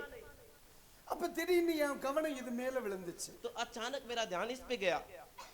இது யார் இங்க கொண்டு வச்சா, நான் பார்க்கலையா இல்ல இவன் அப்படின்னு கொஞ்ச நேரம் இருந்து குழம்பினேன். இதுக்கு கூட கொஞ்ச நேரம் டைம் ஸ்பெண்ட் பண்ண வேண்டியதாச்சு இன்னைக்கு. ये किसने रखा, कैसे आया करके इसके लिए मुझको थोड़ा समय बिताना पड़ा इसके साथ। திடீர்னு எனக்குள்ள ஒரு கேள்வி, अचानक मेरे अंदर एक सवाल, எத்தனையோ செடிகள் இப்போ வெளியே தான் இருக்கு, कितने सारे झाड़ अभी भी இது बाहर है, மட்டும் ஏன் உள்ள வந்து? सिर्फ यही क्यों अंदर आया? எல்லாம் இன்னும் 10-30 செடிக்கு மேல வெளியே இருக்கு. अभी भी 10-20 झाड़ बाहर है। இந்த செடி மட்டும் ஏன் இங்க வந்து? ये झाड़ सिर्फ क्यों अंदर आया? அது பார்க்க அழகா இருக்கு, वो देखने में सुंदर है, மற்ற செடிகளை விட வித்தியாசமா இருக்கு, दूसरे झाड़ से ये अलग है, நான் விரும்புற மாதிரி இருக்கு. मैं चाहने जैसा है। என் தேவனை நான் உயர்த்துகிற இடத்துல அதுவும் இருக்கு. मेरे परमेश्वर को ऊंचा करने वाले जगह पर இந்த वो भी है। சமுதாயத்துல इस समाज में மற்றவர்களில் விட நான் வித்தியாசமா இருந்தா, दूसरों से मैं अलग रहूंगा तो தெய்வம் என்ன கொண்டு வைக்கிற இடம் வேறயா இருக்கு. परमेश्वर मुझे लेकर जाके रखने वाला जगह अलग रहेगा। ஆமென். आमीन। உங்களில் ஏற்படுகிற மாற்றம் உங்களில் மட்டுமல்ல, நீங்க இருக்கிற இடத்திற்கு மாற்றத்தை கொண்டு வரும். तुम में जो बदलाव होता है वो सिर्फ तुम्हारे अंदर ही नहीं, तुम रहने वाले जगह पर भी होता है। ஆமென். आमीन। சகோதரனே, भाई, அழுக்காய் இருந்த பொழுது இருந்த இடம் உன்னுடைய வாழ்க்கை அல்ல. கர்த்தர் உன்னை கழுகி, வசனத்தினால் உன்னை கழுகி, இதுவரை நீ பார்த்திராத சில இடங்களில் உன்னை வைக்கும்படி அப்பா ஆசைப்படுறார். भाई, जब तू गंदा था वो जगह में ही तेरा गंदा जीवन नहीं, परमेश्वर तुझे धोकर तुझे शुद्ध कर कर अभी तक तू जगह नहीं देखा, वहां पर तुझे रखकर परमेश्वर तुझे देखना चाहते हैं। ஆமென். आमीन। நாம் பார்த்திராத சில இடங்களில் பிள்ளைகள் வாழப் போகிறாங்க. हमने जो जगह देखा नहीं उन जगह पर हमारे बच्चे जिएंगे। நாம் நினைத்து கூட பார்க்காத சில இடங்களில் நம்முடைய பிள்ளைகளை கர்த்தர் குடியிருக்க பண்ணுவார். हमने सोच के भी नहीं देखा वो जगह पर परमेश्वर हमारे बच्चों को रहने के लिए रखेंगे। ஆமென். आमीन। தெளிவா எழுதிடுங்க, இன்று முதல் கர்த்தர் உனக்கு ஆசீர்வாதம் பண்ணுவார். साफ लिख के रख दो, आज से परमेश्वर तुम्हें आशीष करेंगे कर कर। வேதத்துல வாசிக்கும் பொழுது, वचन में पढ़ते समय ஆமென், வெளிப்படுத்தின விசேஷம் प्रकाशित वाक्य முதல் அதிகாரத்தை கவனிக்கும்போது पहले अध्याय को ध्यान से देखेंगे तो 3ஆம் வசனத்தை பாருங்க. तीसरे वचन को देखिए। ஆமென். இந்த தீர்க்க வசனங்களை வாசிக்கிறவன், इन वचनों को पढ़ने वाला, கேட்கிறவர்கள், सुनने वाला ஆமென் ஸ்தோத்திரம், கை கொள்ளுகிறவர்கள் और जो उसको पालन करते हैं பாக்கியவான்கள். धन्य है। ஒன்று வாசிக்கிறவன், पहले पढ़ने वाला, ரெண்டு கேட்கிறவன், दूसरा सुनने वाला மூன்று கை கொள்ளுகிறவன். और तीसरा जिसको पालन करता है। நீங்க நல்லா கவனிங்க. आप अच्छे से ध्यान दीजिए। பாக்கியவான்கள் என்று சொன்ன வார்த்தையின் அர்த்தம் என்ன? धन्य कहने का मतलब क्या है? ஹிந்தியில என்ன சொல்லுவாங்க? धन्य தன்யன்னா என்ன? वाक्य। அதானே? இங்கிலீஷ்ல என்ன சொல்லுது? इंग्लिश में क्या कहते हैं? blessed. ब्लेसेड। blessedனா என்ன அர்த்தம்? ब्लेसेड मतलब ஆசீர்வதிக்கப்பட்ட ஒருவன். आशीष पाए हुए कर कर। என் குடும்பம் ஆசீர்வதிக்கப்படுமா இல்லையா? मेरा परिवार आशीष पाएगा कि नहीं? அந்தரதுல வீட்டுக்குள்ள आ जाएगा नंदन। எப்பா கேட்கிறவன் blessed, ஆசீர்வதிக்கப்பட்ட ஒருவன். अरे सुनने वाला जो है ब्लेसेड, आशीष पाया हुआ। வாசிக்கிறவன் ஆசீர்வதிக்கப்பட்ட ஒருவன். अरे पढ़ने वाला आशीष पाया हुआ एक व्यक्ति। அதன்படி நடக்கிறவன் ஆசீர்வதிக்கப்பட்ட ஒருவன். उसके अनुसार चलने वाला आशीष पाया हुआ व्यक्ति। அப்ப இந்த வேதத்தை கையில் எடுத்த நானும் என் பிள்ளைகளும் இந்த பூமியில் ஆசீர்வதிக்கப்படுவோம். तो इस पवित्र शास्त्र को उठाए और मैं और मेरा परिवार, मेरे संतान पीढ़ी आशीष पाए इस पृथ्वी पर। அதை எவன் நினைச்சாலும் தடுக்க முடியாது பிரதர். उससे कोई भी सोचने वाला रोक नहीं सकता। எவன் உன்னை தலையே சுத்தி பாபா சில சொல்லுவாங்க என்ன பார்த்து என்ன பண்ணி விட்டான். कुछ लोग कहते मुझे देख के कुछ तो कर दिया। என்ன ஏது பண்ணட்டானே. अरे कुछ भी करने दो। அல்லேலூயா. हालेलुया। ஒரு முறை ஒரு சகோதரன் என்ன பார்த்து சொன்ன பாஸ்டர் அவர் ரொம்ப மோசமானவன். एक दिन एक भाई मुझे देख करके पास्टर वो बहुत ही बुरे व्यक्ति है। அவனை சிலர்லாம் பார்த்தாலே பிரச்சனை ஆயிரும் அவ்வளவு தீமையை செய்வான். उससे कुछ लोग देखते ही परेशानी हो जाएगी, वो उतना बुराई करता है। நான் அந்த ரூட்ல போகும்போது அவன் வீட்டுக்கு முன்ன மெதுவா தான் போவான். मैं उस रूट में जाते समय उसके घर के सामने धीरे से ही जाता हूं। நாரப்ப நல்லா பாக்கட்டேன். मैं देखता हूं अच्छे से देखे। அல்லேலூயா. हालेलुया। ஒரு 4 மாசம் தான் இருக்கு செத்து போயிட்டான் பார்த்து 4 महीने हुए देख देख के मर गया। அல்லேலூயா. हालेलुया। கர்த்தருக்கு ஸ்தோத்திரம். நான் சில நேரம் முன்னாடி வண்டி எல்லாம் கொண்டு விட்டுட்டு வருவேன். அப்பெல்லாம் ரோட்ல தான் வண்டி விடணும். விட்டுட்டு வருவேன். காலையில பார்த்தா என்னெல்லாமோ அங்க கட்டி தொங்க விட்டுருப்பாங்க. मैं भी उधर ही जो जाकर आता था, मेरी गाड़ी को बाहर खड़ा कर आता था, वो जाके आता तो मैं इसके घर के बाद देखता क्या क्या ने बांध के रखा था। அவன் தொங்க விட்டு அவன் நாசமா போயிட்டான். நான் நல்லா தான் இருக்கேன். वो बांध कर लटका के रखा वो, लेकिन वो नाश हो गया। हालेलुया। हालेलुया। அல்லேலூயா. हालेलुया। இல்ல வாய் எலுமிச்சம்பழத்துல ஏன் ஆசீர்வாதம் அழியுதுன்னா தோத்தர் நான் இந்த பைபிள் எடுக்கிறது வேஸ்ட்ல. ये तेरे नींबू रखने से मेरा आशीर्वाद नाश होता है तो मैं इस बाइबल को उठाना वेस्ट है। ஆமென். आमीन। அல்லேலூயா. हालेलुया। நல்லா நின்னு கிடப்பான் அவன் சுத்தி கொண்டு போடட்டும். अच्छे खड़े रहे, वो घुमा के जाके डालने दे। ஆமென். आमीन। ஆமாவா இல்லையா? हाँ कि नहीं? ஆனா பைசா தரணும் எனக்கு. लेकिन पैसा देना चाहिए मुझे। ஆமா 4 இடம் சுத்தி பார்க்கிறதுக்கு காசு கொடுத்தானே சுத்தி பார்க்கான். अरे 4 जगह को देखकर घूमने के लिए पैसा देके घूमता है ना। 10 ரூபாய் தந்துட்டு சுத்திக்க. तू पैसा देके जाके देख के जा। அல்லேலூயா. हालेलुया। அதெல்லாம் காசு கொடுப்பே நீ என்ன நான் என்ன ஃப்ரீயா சுத்துவியா நீ? वो सब तो पैसे थे, मैं क्या फ्री में करेगा क्या? ஏய் எவன் என்ன செய்தாலும் சரி अरे कोई भी कुछ भी करे, இந்த வேதம் என் கையில இருக்கிற வரைக்கும் ये पवित्र என் குடும்பம் शास्त्र, ஆசீர்வதிக்கப்படும். ये पवित्र शास्त्र मेरे हाथ में रहने तक मेरा परिवार आशीषित रहेगा। அல்லேலூயா. हालेलुया। இன்னைக்கு ராத்திரி உன்னை பார்த்து சொல்றேன் மக்களே. आज की रात में तुझे देख करके பிள்ளைகளுக்கு சொல்லுகிறது போல சொல்றேன். एक तेरे बच्चों से कहने जैसा बता இந்த रहा हूँ, வேதம் உன்னை சுத்திகரிக்க மட்டுமல்ல ये वचन से तुझे शुद्धि नहीं உன் करता, குடும்பத்தை ஆசீர்வதிக்கும் மறக்காத. तेरे परिवार को आशीष करेगा, भूल मत।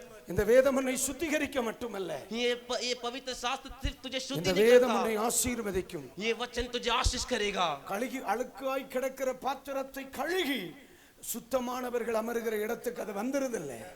गंदगी से धोकर गंदा बर्तन शुद्ध होकर शुद्ध स्थान पे आ जाता है। அநேகர் பார்க்கிற உன்னதமான ஸ்தானங்களில் அது வந்துருதில்லை. अनेक देखे ऐसे एक अच्छे जगह पर वो आ जाता है। உன் பிள்ளைகளை பலிபீடத்தில் இருந்து ஆசீர்வதிக்கிறேன். मेरे बच्चों को मैं वेदी पे खड़े रह के आशीष कर கர்த்தர் रहा உன்னை हूँ। உயர்ந்திருக்க பண்ணுவாராக. परमेश्वर तुझे ऊंचा करेंगे, உன் பிள்ளைகளை உயர்ந்திருக்க பண்ணுவாராக. मेरे बच्चों को ऊंचा जीने के लिए உன் रखेंगे, குடும்பத்தை உயர்ந்திருக்க பண்ணுவாராக. मेरे परिवारों को ऊंचा जीने के लिए रखेंगे। இயேசுவின் நாமத்தில் உங்களை வாழ்த்துகிறேன்.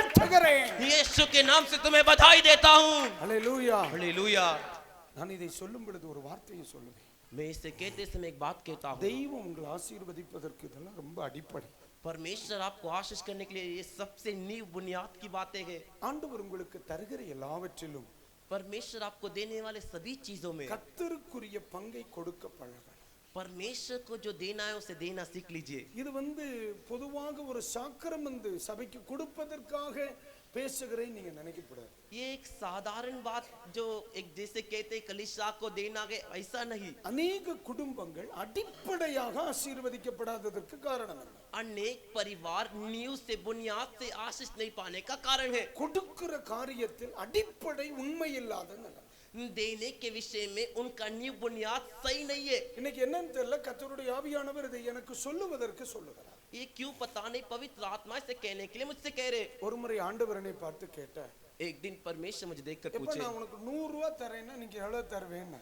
देख बेटा मैं तेरे को 100 रुपया देगा तो तू நான் मुझे சொன்னேன், कितना देगा? 10 ரூபாய் தருவேன்ப்பா. मैंने कहा 10 रुपया दूंगा पिता। 1000 ரூபாய் தந்தா 1000 रुपया दूंगा तो நான் கண்டிப்பா நான் அதுல 100 ரூபாய் தந்துருவேன். मैं जरूर उसमें 100 रुपया आपको दे 10,000 दूंगा। ரூபாய் தந்தா 10,000 दूंगा तो தோத்தரம் கண்டிப்பா நான் 1000 ரூபாய் தந்துருவேன்யா. मैं जरूर 1000 रुपया दे दूंगा। 1 லட்சம் ரூபாய் தந்தா 1 लाख रुपया दूंगा तो கண்டிப்பா 10,000 ரூபாய் தந்துருவேன். हाँ मैं जरूर 10,000 दे दूंगा आपको।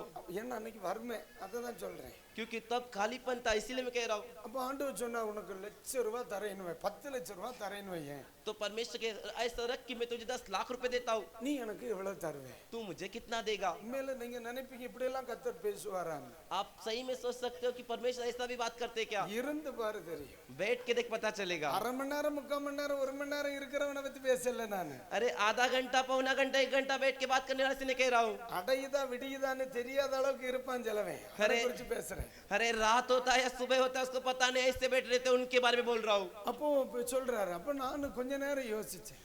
ऐसा कह रहे तो मैंने भी थोड़ा समय सोचा, மாசம் ₹10,00,000 வருதுன்னா அப்ப கண்டிப்பா நம்ம நிலைமை நல்லா தான் இருக்கும். महीने में 10 लाख रुपया आएगा तो जरूर हमारा स्थिति अच्छा रहेगा। அப்போ கண்டிப்பா நமக்கு ₹5,00,000 போதும்ல. तो हमारे लिए 5 लाख रुपए काफी है ना। அப்போ உடனே சொன்னேன், ஆண்டவரே நான் 5 எடுத்துக்கிட்டு 5 உங்களுக்கு தந்துறேன். तो मैंने परमेश्वर से कहा मैं 5 लेके 5 आपको दे दूंगा। மாசம் ₹5,00,000 வந்துருச்சுன்னு சொன்னா இப்ப பிரச்சனை இல்லையே, போதுமே நமக்கு, அதுக்கு மேல என்ன வேணும்? अरे महीने में 5 लाख रुपए आ गए तो काफी है ना, हमें उसके ऊपर और क्या चाहिए? முன்னால எல்லாம் 4 இட்லி 4 தோசை சாப்பிடுவேன், இப்போ 1.5 இட்லி 1 இட்லியில தான் வண்டி வருது. வர வர குறையெல்லாம் செய்து கலதே. पहले तो 4 इडली 4 डोसा का था, अभी तो 1 इडली 1.5 इडली बहुत कम हो रहा है ना, दिन हो रहे ना। ஏதாவது சில நேரத்துல 2 3 வரைக்கும் போறது பெரிய ஆச்சரியம். कभी कभी तो 2-3 तक जाना है, बड़ी आश्चर्य की बात। அப்ப எப்படி பார்த்தாலும் ₹5,00,000 நமக்கு போகாது. तो कैसे भी देखिए तो 5 लाख रुपए அப்ப काफी நான் है। ஆண்டவரே சொன்னேன், ஆண்டவரே கண்டிப்பா நான் ₹5,00,000 எடுத்துக்கிட்டு ₹5,00,000 உங்களுக்கு தந்துறேன். तो मैंने परमेश्वर से कहा, परमेश्वर मैं 5 लाख रुपया लेके 5 लाख रुपया आपको दे दूंगा। ஆண்டவர் என்கிட்ட நான் எதிர்பார்த்ததுக்கு நீர், நான் நினைச்சேன் அதிகமா நான் கொடுக்கறதுனால அவர் ரொம்ப சந்தோஷப்பட்டு தேங்க்ஸ் பா உன்னை நான் ஆசீர்வதிப்பேன்னு சொல்லுவாருன்னு நான் நினைச்சேன். मैंने ऐसा सोचा कि मैं ज्यादा दे रहा हूं, इस वजह से परमेश्वर पिता बोलेंगे थैंक्स बेटा, तूने मुझे ज्यादा दिया, कर कर मुझे आशीष करेंगे कर कर। ஆண்டவர் சொன்ன ஒரு வார்த்தை, परमेश्वर एक बात कहे, எனக்கு அது வேண்டாம் ஐயா, मुझे वो नहीं चाहिए, நீ எனக்கு தருகிற तू जो मुझे देता அந்த ஒரு பங்கு எனக்கு उसमें का एक हिस्सा मेरे लिए काफी है। நல்லா கவனிக்கணும்.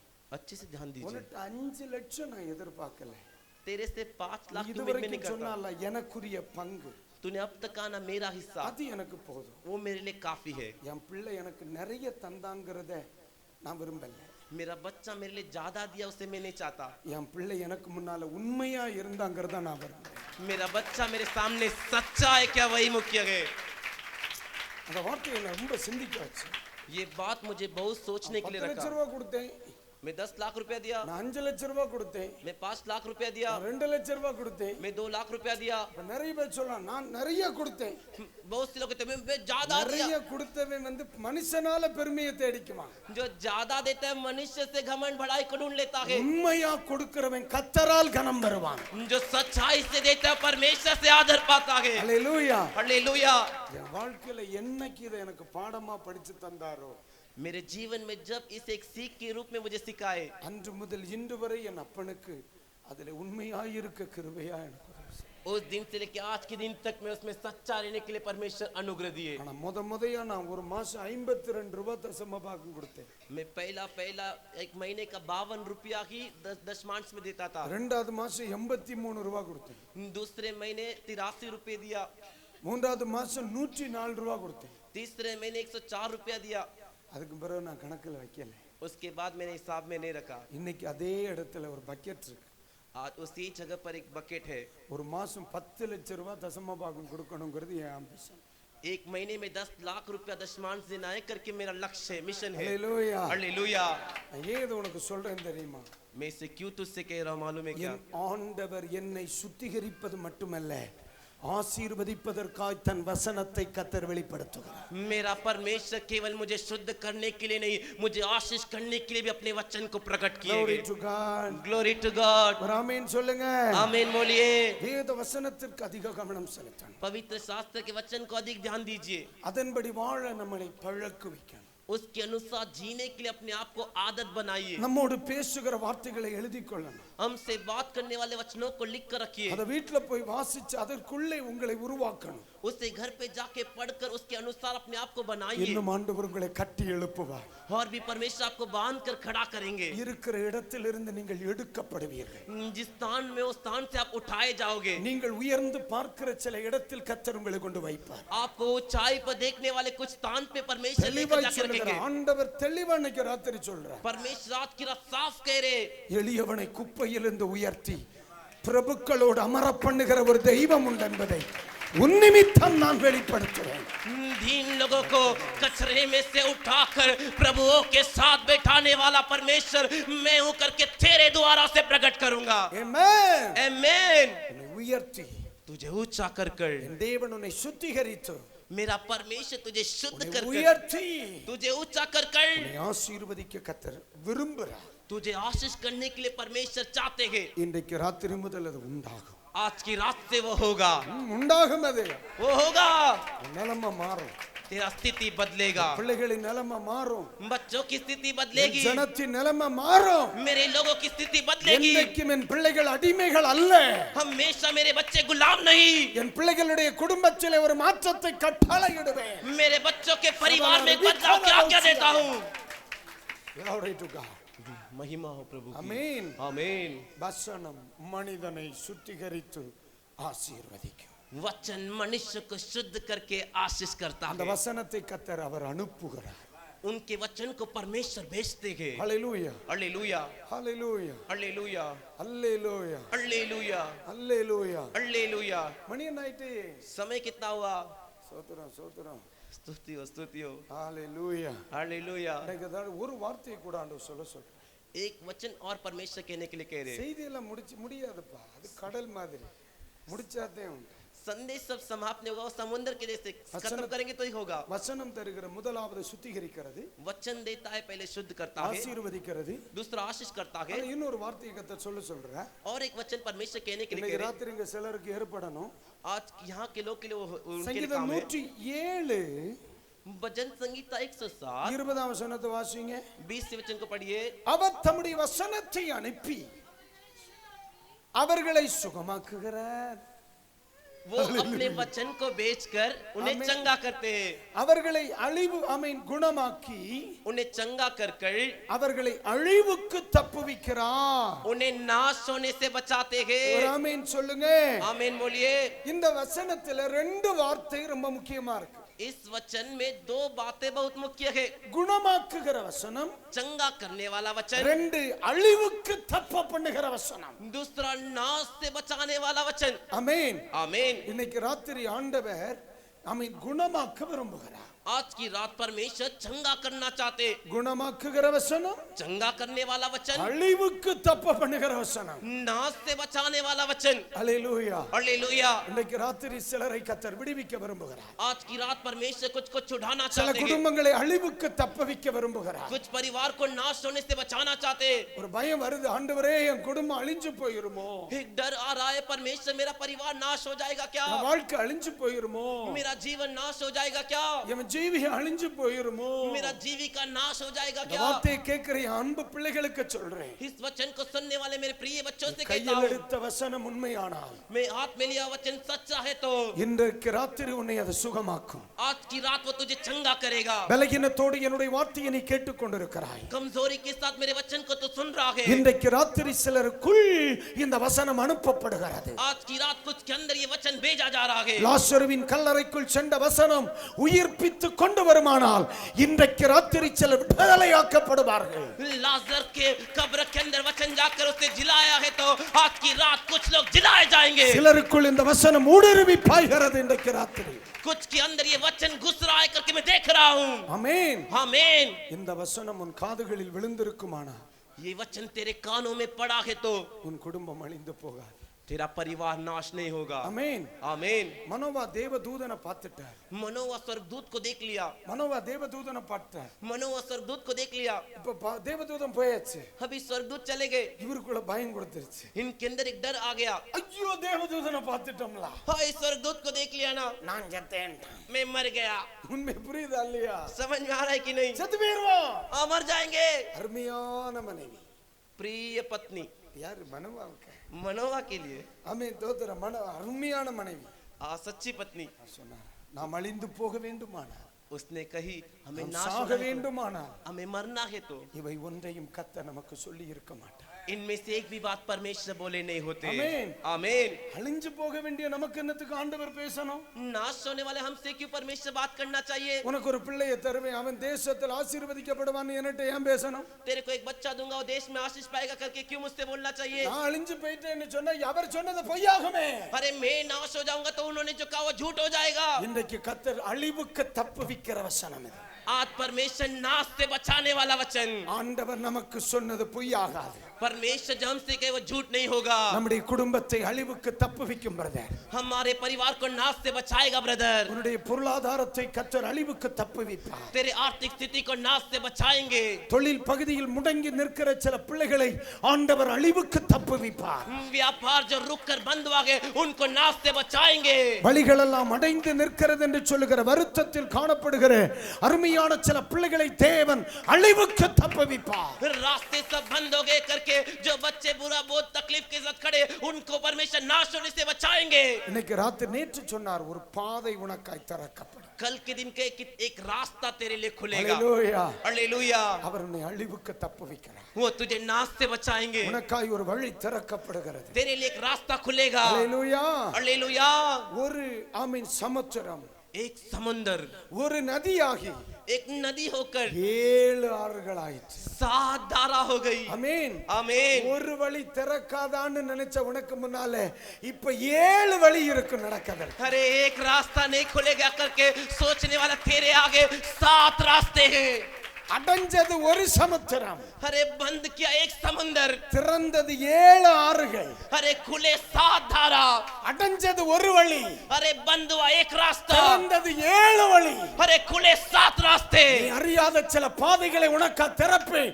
இது அதிசயமாய் இருக்கும். तू नहीं जानने वाला कुछ रास्ते को खोलकर ये आश्चर्य रहेगा. ஆமென். आमीन. இது எதனால் தெரியுமா? ये किस वजह से मालूम किया? என் வசனத்திற்கு உன்னை ஒப்பு கொடுத்தது.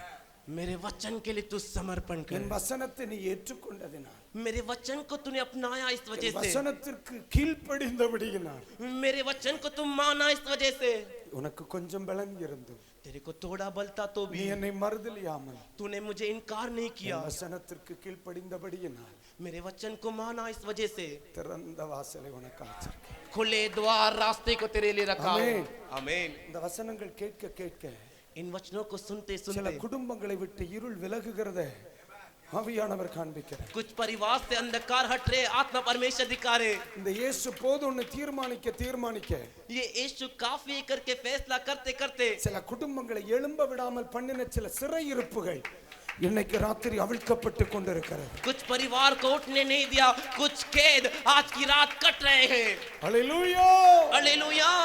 இன்னைக்கு ராத்திரி கர்த்தர் அதை செய்து கொண்டிருக்கிறார். आज की रात परमेश्वर उसे कर रहे हैं. 10 மணிக்கு முடித்தாக வேண்டும். 10 बजे खत्म करना था. 12 நிமிடம் கூடியதெல்லாம் ஆகிவிட்டது. 12 मिनट अधिक हो गए. போகலாம், எழும்புங்க. जाएंगे, उठ जाइए.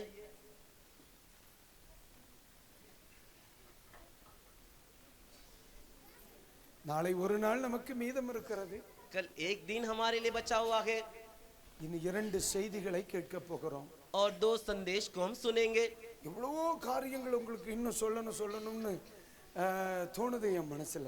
कितने कार्य और भी आपको बताना करके मन में आ रहा है. ஆனால் சில நிமிடங்கள்